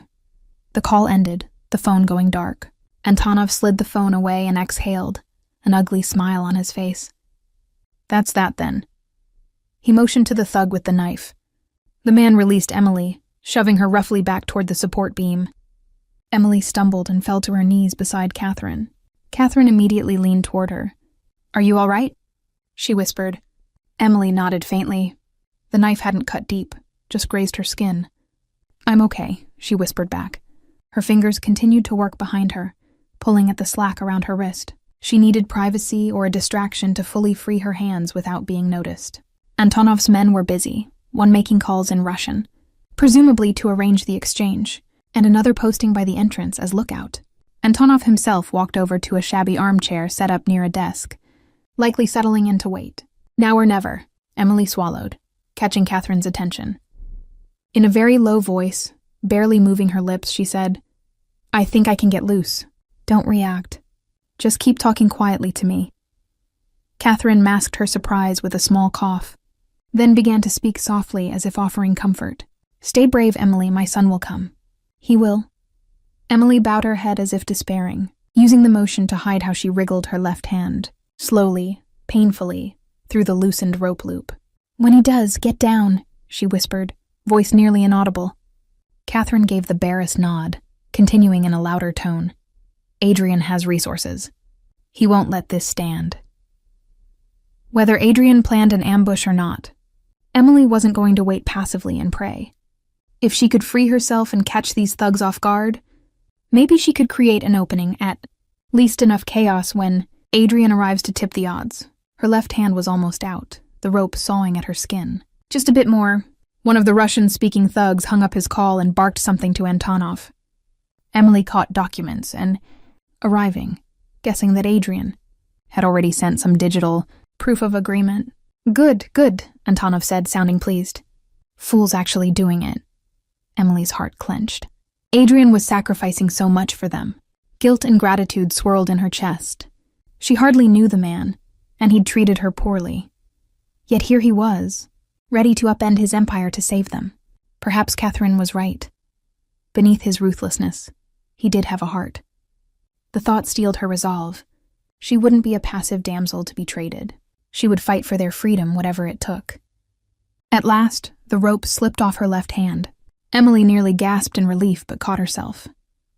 Keeping her now free hand behind her back to maintain the illusion of being bound, she started working on the knots around her right wrist. Time was running out. If Adrian was coming soon, she needed to act at the critical moment. She glanced surreptitiously around for anything she could use as a weapon. There, a rusted iron rod, maybe part of a shelving unit, lay on the floor a few feet behind them. If she could get to it. Her right hand came loose. She was free, but she kept her arms behind her, wrists crossed as if still tied, and met Catherine's eyes. The older woman's gaze showed a mix of hope and terror, but she gave the tiniest of nods. They both understood. When the time came, they would have one chance. Emily settled back against the beam, forcing her body to appear, resigned and defeated even as her muscles coiled like a spring inside. In the distance, a faint engine noise echoed, a car or truck approaching fast. The guards stiffened, peering through the dirty warehouse windows. Antonov stood drawing a handgun from inside his coat.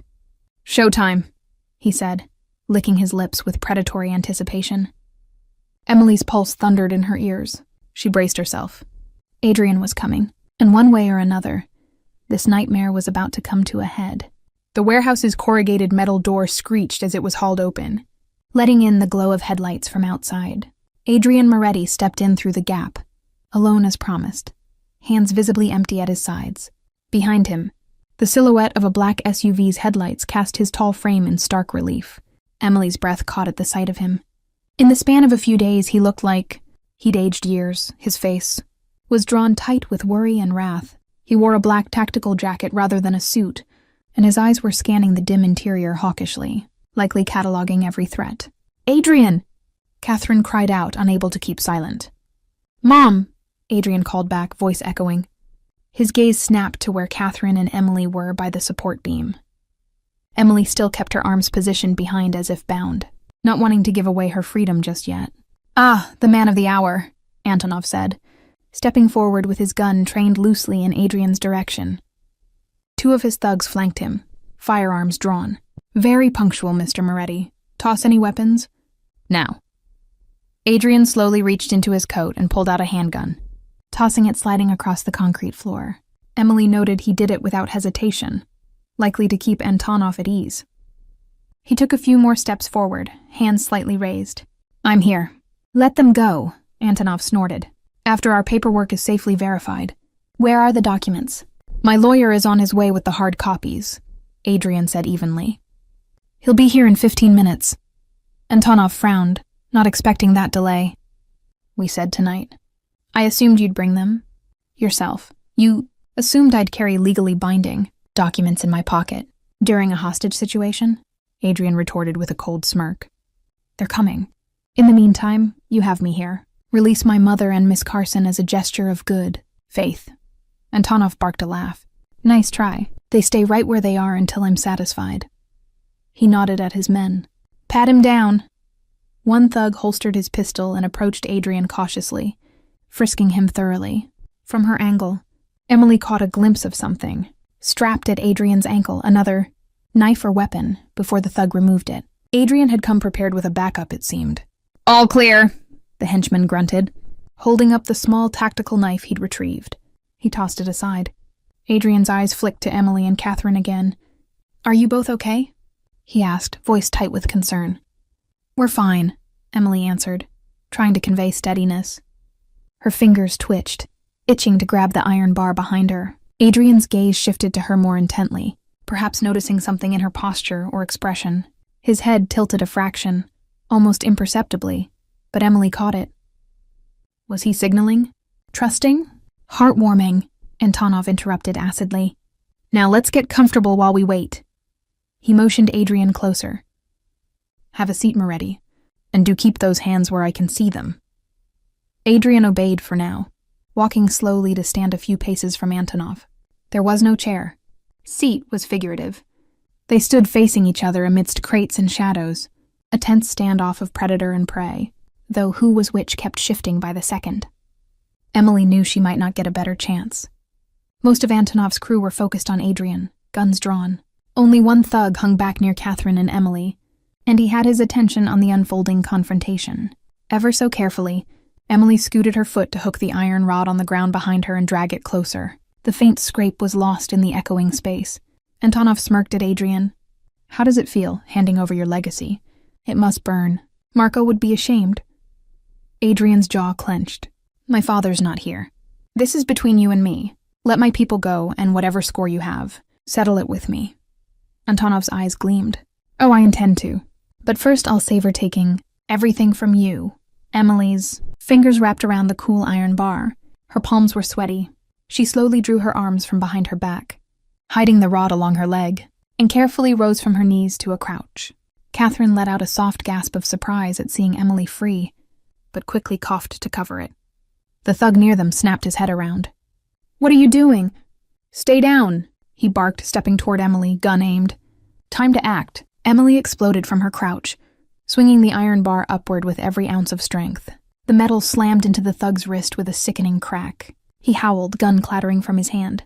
"Emily, get down!" Adrian shouted simultaneously, seizing the moment of distraction. Chaos erupted.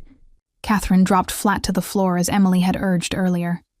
Adrian lunged toward Antonov just as the remaining thugs swung their weapons toward Emily. A deafening gunshot rang out, then another. The thug Emily struck was reeling, cradling his broken wrist. Emily didn't see a weapon in his other hand, so she whirled toward the next nearest threat. Across the warehouse, one of Antonov's men collapsed, taken out by a pinpoint shot to the head. The other spun in confusion. Just as a team of black-clad figures rushed in through the door, firearms blazing, Adrian's reinforcements had arrived. In the fray, Antonov stumbled back with a snarl, firing wildly. Emily's heart nearly stopped as she saw Adrian dive in front of Catherine, who lay on the ground. He shielded his mother with his body at the very second Antonov's gun went off. Boom! The muzzle flash lit Antonov's twisted face. Adrian jerked as the bullet struck him in the upper chest. "No!" Emily screamed, swinging the iron rod viciously at the one thug still standing near her. She cracked it across his face. He dropped with a groan, out cold. Adrian hit the floor on his side, grimacing. One hand pressed to where blood darkened his jacket. But he was alive. Body armor? Emily prayed he had worn a vest. Antonov realized his men were either down or outnumbered. With a curse, he turned and bolted toward a side door, intending to escape into the night. He never made it. A single gunshot sounded from near the entrance, sharp and definitive. Antonov froze mid-stride, then collapsed to his knees. Behind him stood Frank, Adrian's loyal guard, rifle in hand and eyes blazing. He'd put a bullet clean through Antonov's thigh, shattering bone. Antonov toppled over, screaming in pain as Frank and another operative swiftly closed in, disarming and pinning him. It was over as suddenly as it began. Silence fell, broken only by Antonov's groans and the crackle of a voice on Frank's radio declaring all. "Clear!" Emily dropped the iron bar, chest heaving. She rushed to Catherine's side. "Are you all right?" Yes, just bruised," Catherine panted, grasping Emily's arm and already trying to crawl toward Adrian. "My son, Adrian." Emily was already moving. She fell to her knees beside Adrian, who had slumped onto his back. His face was tight with pain, breath coming in shallow pants. She saw a shredded tear in his jacket and vest beneath on the left side, near the shoulder. Red was seeping out between his fingers where he clutched himself. "Adrian, oh God!" Emily cried, pressing her hands to the wound instinctively. Warm blood oozed through her fingers, but it looked like the vest caught the worst of it. "You stupid man, you weren't supposed to get shot!" He gave a weak, wry chuckle that turned into a cough. "Wasn't the plan," he murmured, winching.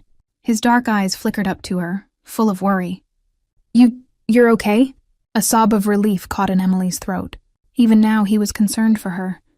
"I'm fine," she managed, tears blurring her vision. "Just stay still." "We need medics." "On their way." "Miss?" Frank's voice came from behind as he knelt next to Catherine a foot away. He gently helped his mistress sit up and assessed her, but Catherine's attention was wholly on her son. "Adrian, darling." Catherine reached for his free hand, tears streaming down her cheeks. "Let me see you." Adrian turned his head towards his mother.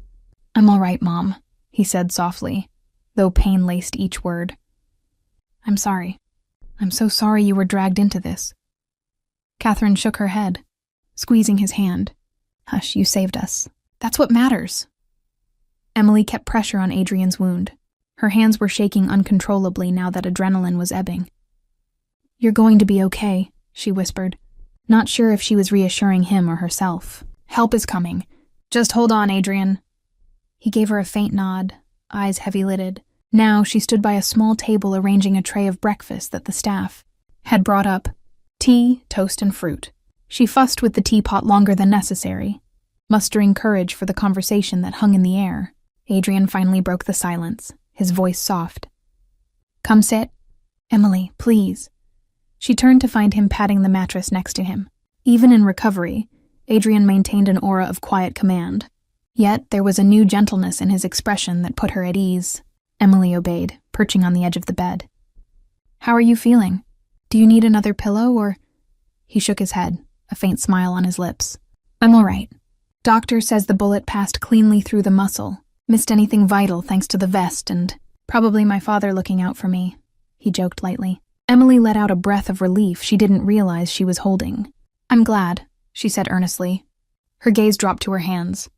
"It's a miracle neither you nor your mother was hurt worse." Adrian reached out, covering her hands with one of his. The gesture was tentative, as if he wasn't sure his touch would be welcome. "That's largely thanks to you," he said quietly. "Frank told me what you did. Disarming one of Antonov's men, creating that opening. You saved my mother's life. Likely mine as well." Emily felt a flush creep up her cheeks. "I just did what I could. I was so scared, but I couldn't sit there and do nothing." He gave her hand a gentle squeeze. "You acted with courage and selflessness. More than I deserved given how I treated you." She looked up, meeting his dark eyes. Regret swirled in them. "Adrian—" "No, let me say this," he interjected. "I owe you an apology, Emily. I misjudged you from the start. I was suspicious, cruel even. You were nothing but kind to my mother, and you showed me compassion I hadn't earned. I'm sorry." The earnestness in his tone made her chest ache. This was the guarded, imposing man who had once practically thrown her out of his home. Now he regarded her with open remorse and something that looked very much like admiration. "I forgive you," Emily said softly. "I understand why you did it. Well, I understand better now. Catherine explained some things about your past. What happened with people using you and with your father. You were protecting her, and maybe protecting yourself too." He nodded slightly. "Trust doesn't come easily in my world. But you—" He paused as if weighing his words. "You've proven you're someone I can trust with anything." Emotion constricted her throat. "I'm glad," she whispered. "For what it's worth, I trust you too. Adrian." He looked almost surprised. "Even after everything? Knowing who I am? What I am?" Emily felt the cool weight of the Moretti name, all it implied, and the memory of last night's violence flickered in her mind. She also remembered the tender way Adrian shielded his mother, the raw fear in his voice when he thought Emily might be hurt, and the way he was ready to sacrifice so much to save them. "Yes," she said, her voice growing firmer. "I do. You risked your life for us. You have a good heart, whatever rough edges there are. And I've seen how much you love your family, how fiercely you care, even if you try to hide it." Adrian exhaled a breath as if a weight had lifted from him. His thumb unconsciously stroked the back of her hand. "You make me sound far better than I am." Emily gave a tiny shake of her head. "I just think I'm finally seeing the real you." They shared a long gaze, the air between them warming with unspoken feelings. Emily's heart fluttered. Sitting this close, she could see the rich brown of his eyes, the way a stray lock of dark hair fell across his forehead. Without thinking, she reached up with her free hand and gently brushed that strand back into place. Adrian's eyes darkened, but he didn't move away. In fact, he turned his face slightly into her palm as her hand grazed his temple. The gesture was subtle, involuntary, and it sent a thrill through Emily. She started to withdraw her hand, suddenly self-conscious, but Adrian caught it lightly in his own. This brought her even nearer, and she realized with a skip of her pulse that she was perched on the bed, right? At his hip now, leaning in. "Emily," he murmured, her name a husky warmth on his lips. Her breath hitched. "Yes? I have to confess something." His tone was serious, but a hint of that wry humor tugged at his mouth. "Your pancakes are probably getting cold." Emily blinked, then let out an unexpected laugh that sounded half like a sob. She glanced back at the forgotten breakfast tray. "I completely forgot about them. I'm not really hungry for toast," he said softly, his eyes never leaving hers. "Are you?" She understood what he truly meant, and her heart answered before her head. "No," she whispered. Ever so gently, Adrian tugged her hand, guiding her closer. She went willingly, leaning down as he raised himself slightly despite a wince of pain. Their faces hovered inches apart. "Thank you for not giving up on me," he breathed. A tear slipped down Emily's cheek, one she hadn't realized was forming. "Thank you for coming for me," she replied. His gaze flicked to her lips, then back to her eyes, silently asking. Emily closed the gap, answering him with a tender kiss. The moment their lips met, a wave of warmth rolled through her. Adrian's hand slid up to cup the back of her head, fingers threading gently in her hair as he deepened the kiss with aching carefulness. Mindful of his injury, it was a kiss of gratitude, of relief, and of promise all at once. Emily's free hand rested lightly on his chest, right over his steady heartbeat. She felt it quicken under her palm, matching her own. When they finally parted, both a little breathless, Emily dared to smile, joy breaking through the long days of fear. Adrian pressed his forehead to hers, eyes closed as if savoring the peace of this contact. A soft knock at the door made Emily jolt upright, blushing furiously. It was Catherine, peeking in with a hopeful smile that turned positively radiant seeing them. "I see you two are getting along better," Catherine said innocently, stepping inside. She carried a vase of fresh flowers from the garden. "How's our patient?" "Ready to discharge himself." "No doubt," Emily quipped, still pink-cheeked, but grateful for Catherine's playful tone easing the moment. "Mother privacy," Adrian grumbled, though his lips twitched. He looked more like a scolded teenager than a feared Mafia boss just then, and Emily had to stifle another laugh. Catherine set the flowers on a side table. "I'll leave you be. I just wanted to let you know, Emily dear, that I spoke with Mrs. Garcia, and she's bringing Lily over this afternoon. I thought you'd both like that." "Lily," Emily repeated, excitement and a pang of guilt flooding her. In the whirlwind, she'd hardly seen her daughter except to reassure her by phone late last night that Mommy was okay and would see her soon. "Thank you, Catherine," Catherine winked. "Frank is arranging to bring them in my car. No public transit today." With that, she headed to the door. "I'll make sure the cook prepares some cookies for a proper little tea party. Rest up, you two." Once alone again, Emily and Adrian exchanged a look, then dissolved into quiet laughter. It felt deliriously good to laugh. "She's matchmaking already," Adrian said, shaking his head with amused resignation. Emily grew shy for a moment. Do you mind?" He turned her face toward him gently. "Not at all." His thumb caressed her cheek. "I want you here, Emily, for as long as you'll have me." Something in his tone had shifted, open and earnest. The gravity of his words hung between them. "For as long as she'll have him." "Adrian, this is all so new," she said softly. "My life, our lives. They're so different. There's Lily to consider. And..." He hushed her worries by brushing a feather-light kiss to the back of her hand. "We'll go at your pace. I know I come with complications." A shadow of concern passed his face. If at any point you feel this world is too dangerous for you or your daughter, you say the word. I'll make arrangements to keep you safe, even if that means from afar. The vulnerability in that offer, the willingness to let her go if it was best, made Emily's chest tighten. She realized in that moment that she didn't want afar. She wanted him, complexities and all. She shifted closer again and rested her head gingerly against his good shoulder. I'm done running away, Adrian, she murmured. We'll figure it out together. I meant it when I said I trust you. Adrian let out a slow breath and wrapped his arm around her, holding her to him. Together, he echoed quietly. They stayed like that for a long while, drawing strength from one another as morning turned toward midday. Outside the window, the city continued on in its bustle. But inside that sunlit room, two unlikely souls found a measure of peace in each other's arms, hopeful for whatever future might bring, as long as they faced it side by side. A few hours later, Emily waited in the grand foyer, peeking through the sidelight window beside the front door with nervous excitement. She smoothed the wrinkles out of her clean blouse for the 10th time, heart fluttering as a sleek black town car pulled up the driveway. Catherine stood beside her, practically vibrating with anticipation. Adrian, still recuperating upstairs, had tried to insist he come down to greet Lily too, but the doctor had firmly grounded him in bed for the rest of the day. Instead, he would meet Lily once she was settled inside, to not overwhelm the little girl. The car door opened and out hopped Lily, clutching her little backpack and looking around, with wide eyes at the expansive gardens. Mrs. Garcia exited after her, smiling reassuringly in the direction of the house. They're here, Emily announced over her shoulder, hardly containing herself. She threw open the door and rushed down the front steps. Lily, baby! Mommy! Lily spotted her and barreled forward with all the energy of a 4-year-old. Emily scooped her up, holding her fiercely. Tears pricked Emily's eyes as she peppered kisses on her daughter's cheeks. I missed you so much, Emily whispered, breathing in the familiar sweet scent of kid, shampoo and crayons that clung to Lily. Lily pulled back, tiny hands on Emily's shoulders. Mommy, you were gone forever, she declared in that dramatic way of preschoolers. Are you okay?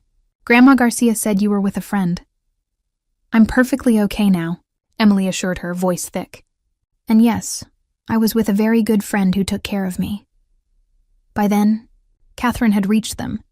She held out her arms hesitantly. And who is this beautiful young lady? Lily peeked at Catherine curiously. I'm Lily, she said shyly, hiding a bit against Emily. Emily smiled. Lily, sweetheart, this is Miss Catherine. She's the nice lady Mommy helped at the bus stop. Remember I told you about her? Lily's eyes lit with recognition. The lost lady? You found her, she said to Catherine, as if proud of her mom's achievement. Catherine let out a delighted laugh. Indeed she did, and I'm ever so grateful. She gently reached to stroke Lily's hair. Your mommy is quite the hero, you know. Lily nodded sagely. She makes the best pancakes, too. Oh, I'll bet. Catherine played along, eyes twinkling. Perhaps you'll let me try one someday? Lily gave a decisive bob of her head. Okay, but I get the first one. Deal. Catherine grinned. Mrs. Garcia came up and greeted Emily with a hug and a quiet, so glad you're all right. Mija. Emily thanked her for all her help and reassured her she could get home via the driver. Mrs. Garcia took her leave with a knowing smile, patting Emily's cheek, clearly sensing something special in the air. Inside, Lily's initial timidity melted away as Catherine led her on a mini tour of the ground floor, pointing out all the cool, fancy stuff, in Lily's words. The staff looked utterly charmed by the little girl skipping through the halls. When they reached the sunroom overlooking the back garden, an array of cookies, fruit, and juice awaited on a low table just right for a child's height. For me? Lily gasped, eyes like saucers. All for you, dear, Catherine affirmed. Though maybe you can spare a cookie for an old lady? Lily giggled and promptly handed Catherine the biggest chocolate chip cookie on the plate. Emily watched from the settee, heart swelling at the sight of her daughter comfortable and happy here. A few minutes later, Frank appeared quietly at the doorway and caught Emily's attention. Miss Carson? Mr. Moretti is awake and would like to join you. If that's all right? Emily jumped up. Oh, how should we? Do you think Lily will? Catherine waved her hand. Bring him in. Frank, let's not overthink it. She gave Emily an encouraging nod. Moments later, Adrian walked in, moving carefully but upright on his own. He wore a casual sweater and slacks, which made him look almost ordinary, except for the slight stiffness favoring his bandaged shoulder. Lily was too busy munching a cookie to notice at first, but Emily stood and gently touched her daughter's back. "Lily, honey, I have someone special I want you to meet." Lily turned, eyes traveling up to the tall stranger her mother indicated. Adrian offered a slightly nervous smile and crouched down slowly to be more at her level, extending his uninjured arm in greeting. "Hello, Lily, I'm Adrian." The little girl stared at him, assessing in that frank way children do. "Hi," she said around a mouthful of cookie. Emily swallowed a laugh and Adrian chuckled softly. "That cookie looks yummy. Chocolate chip is my favorite." Lily brightened and held out the half-eaten treat to him impulsively. "You can have a bite." "I have lots." Adrian blinked, clearly not expecting to be offered her snack. His gaze flickered to Emily for guidance, and she nodded, eyes warm. So Adrian gingerly took the tiniest nibble from the edge. "Delicious." "Thank you, Lily." Lily beamed, then tilted her head. "Are you Mommy's friend?" A beat of silence hung, in which Emily and Adrian's eyes met. He had an uncertain, hopeful look that melted Emily's heart. She knelt beside Lily and put an arm around her. "Yes, sweetie. This is the friend who helped keep me and Miss Catherine safe. Remember I told you someone made sure I got home?" Lily's face lit with sudden realization. She looked back to Adrian, newfound awe in her expression. "You saved my mommy?" Adrian hesitated, a slight flush on his cheeks. "Well, we saved each other, I think. Your mom is very brave." Lily threw her cookie-laden hands around Adrian's neck in a spontaneous hug. "Thank you for saving my mommy." Adrian froze for half a second in surprise, then gently embraced the tiny girl back with one arm, heedless of sticky crumbs now dusting his shoulder. "You're most welcome," he whispered, voice a little thick. Emily felt tears sting her eyes witnessing. The two people she loved most in the world hug each other. Catherine dabbed discreetly at her eyes with a handkerchief nearby. When Lily pulled back, she eyed the faint bruise visible near Adrian's collarbone. "Are you hurt?" Adrian shook his head. "Not anymore. Just a small scratch." "My mommy's a good nurse," Lily declared. "She gives me sparkly Band-Aids." "Did she give you a Band-Aid?" Adrian flashed a grin up at Emily. "She took excellent care of me." Lily looked pleased by this. Then, in the manner of children whose curiosity moves like lightning, she tugged on Adrian's hand. "Do you have any toys here?" Catherine burst into laughter. "Now that you mention it, I believe I have a room upstairs with some old toys from when Adrian was little. Shall we investigate?" "Mom," Adrian started, looking mildly mortified. But Lily was already bouncing on her heels. "Toys, can I see Mommy? Please?" Emily giggled. "Of course, but be gentle with anything antique, okay?" Catherine stood and offered Lily her hand, which Lily eagerly took. As she led the child out, Catherine glanced over her shoulder. "We'll be in the East Wing playroom. Take your time." Adrian rose back to his feet, watching them depart with bemusement. "I can't believe she kept my old toys," he muttered, scrubbing a hand over his face. Emily moved beside him, wrapping her arm through his. "I can. She keeps anything that holds love."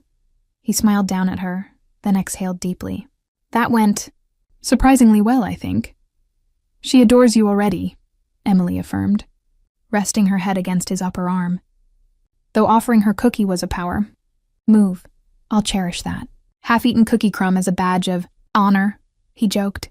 They stood there quietly for a moment in the sun-dappled room, absorbing the sheer normalcy and wonder of the scene, something so ordinary as a family afternoon, which days ago had seemed an impossible dream. Adrian turned to Emily, gently tilting her face up to his. "I never imagined this," he murmured. "I never thought I'd have a day like today, a day with chocolate, chip cookies and cartoon stickers on your bandage," she teased softly. He huffed a small laugh. "A day where I feel at home with people who accept me, where I'm not constantly looking over my shoulder for threats because—" He paused, brow furrowing as he searched for the words. "Because suddenly there's something so much more important right in front of me." Emily's heart swelled. "We're a package deal, you know. Me and Lily." "I know, and I wouldn't have it any other way." Adrian brushed his thumb along her jaw. "Emily, She placed a finger to his lips gently. "I know," she whispered. She wasn't sure she was ready for big words yet. It was fast, and they'd been through so much. But deep down, she felt it too. Love, warm and resilient, taking root between them. He kissed her finger softly, then her forehead. "I'll spend every day earning what you've given me. I promise you that." "You already have," she replied. From down the hall, Lily's giggles echoed, followed by Catherine's delighted exclamation at some discovery. The sound made both Emily and Adrian chuckle. "Sounds like they found the vintage dollhouse," Adrian mused. Emily smiled up at him. "Why, Mr. Moretti, did you play with dollhouses?"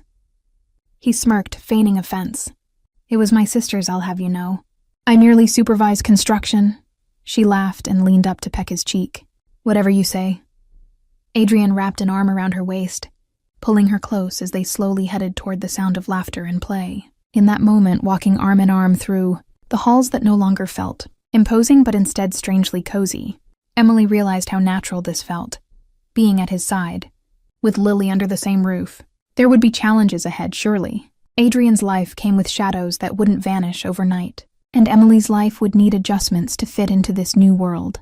But with Catherine's welcoming warmth, Lily's innocent joy, and Adrian's steadfast presence holding her tight, she felt ready for whatever came next. Together they had faced danger and come out the other side. Together they would build something new, something a little unconventional, perhaps but theirs. And as Emily looked up at the man who had become her unexpected protector and partner, she felt hope shining ahead like the afternoon sun, bright and full of promise. 1 year later, the soft strains of a string quartet floated through the manicured garden, where late spring blossoms perfumed the warm air. Under a canopy of white roses and twinkling fairy lights, Emily stood in a simple yet elegant ivory gown, her arm threaded through Adrian's. Around them, a small gathering of loved ones and close confidants looked on with teary smiles as the officiant pronounced, "I now pronounce you husband and wife." A gentle cheer rose from the guests. Emily felt her cheeks already damp with happy tears as Adrian cupped her face, his own eyes shining. "We did it," he whispered, awe in his voice. She nodded, heart too full for words.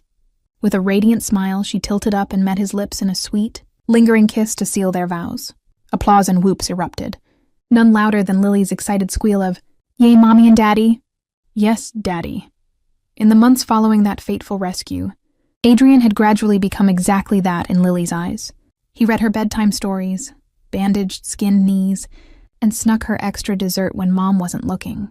When she first tried calling him Daddy, unsure if it was allowed, Adrian had scooped her up, voice thick with emotion, and told her nothing would make him prouder.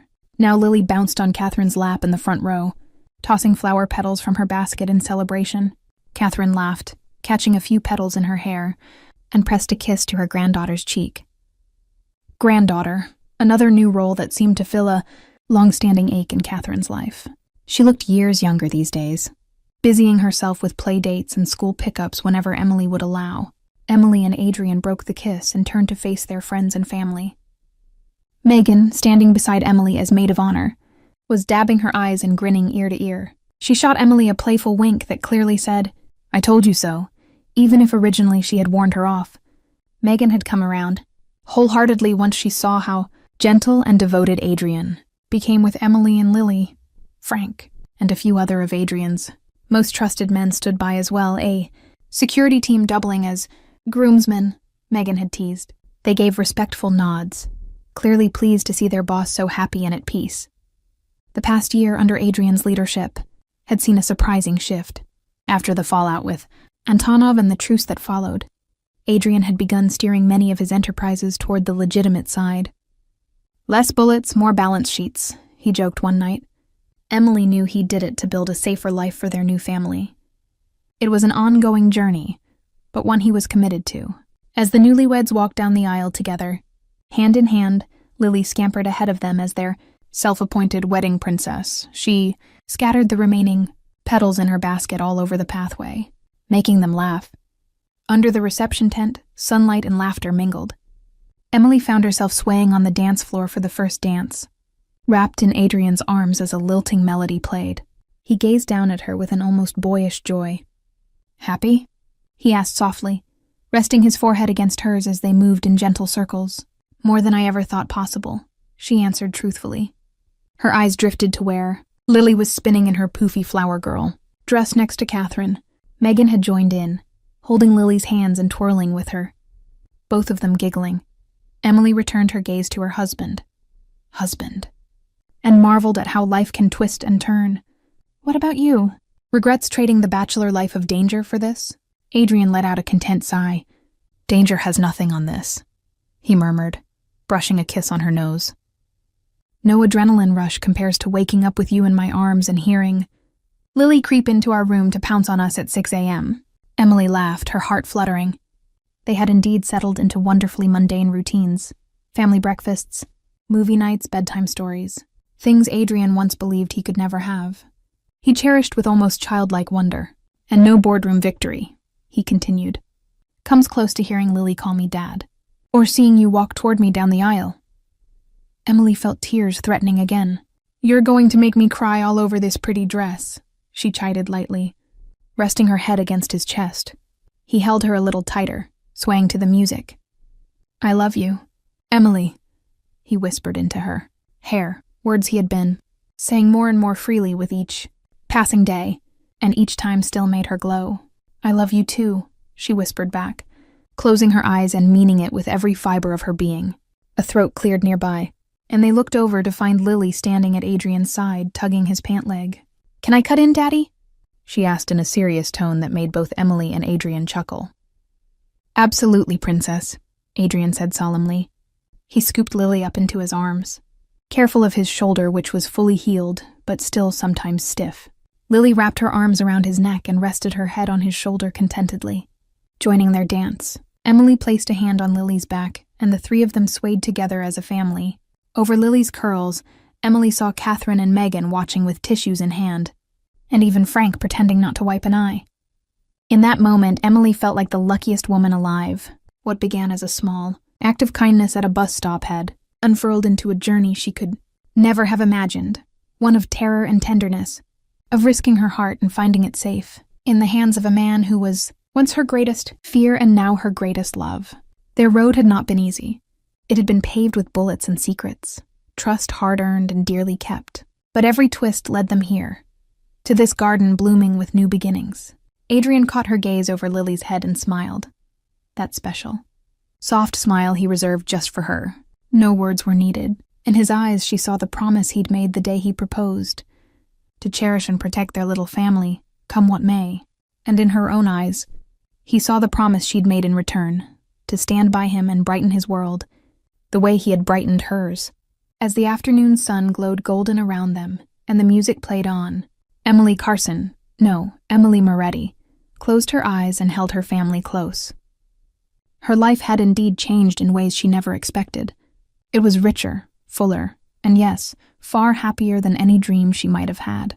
And it all began with a single kind act that proved sometimes fate rewards a good heart in the most extraordinary of ways.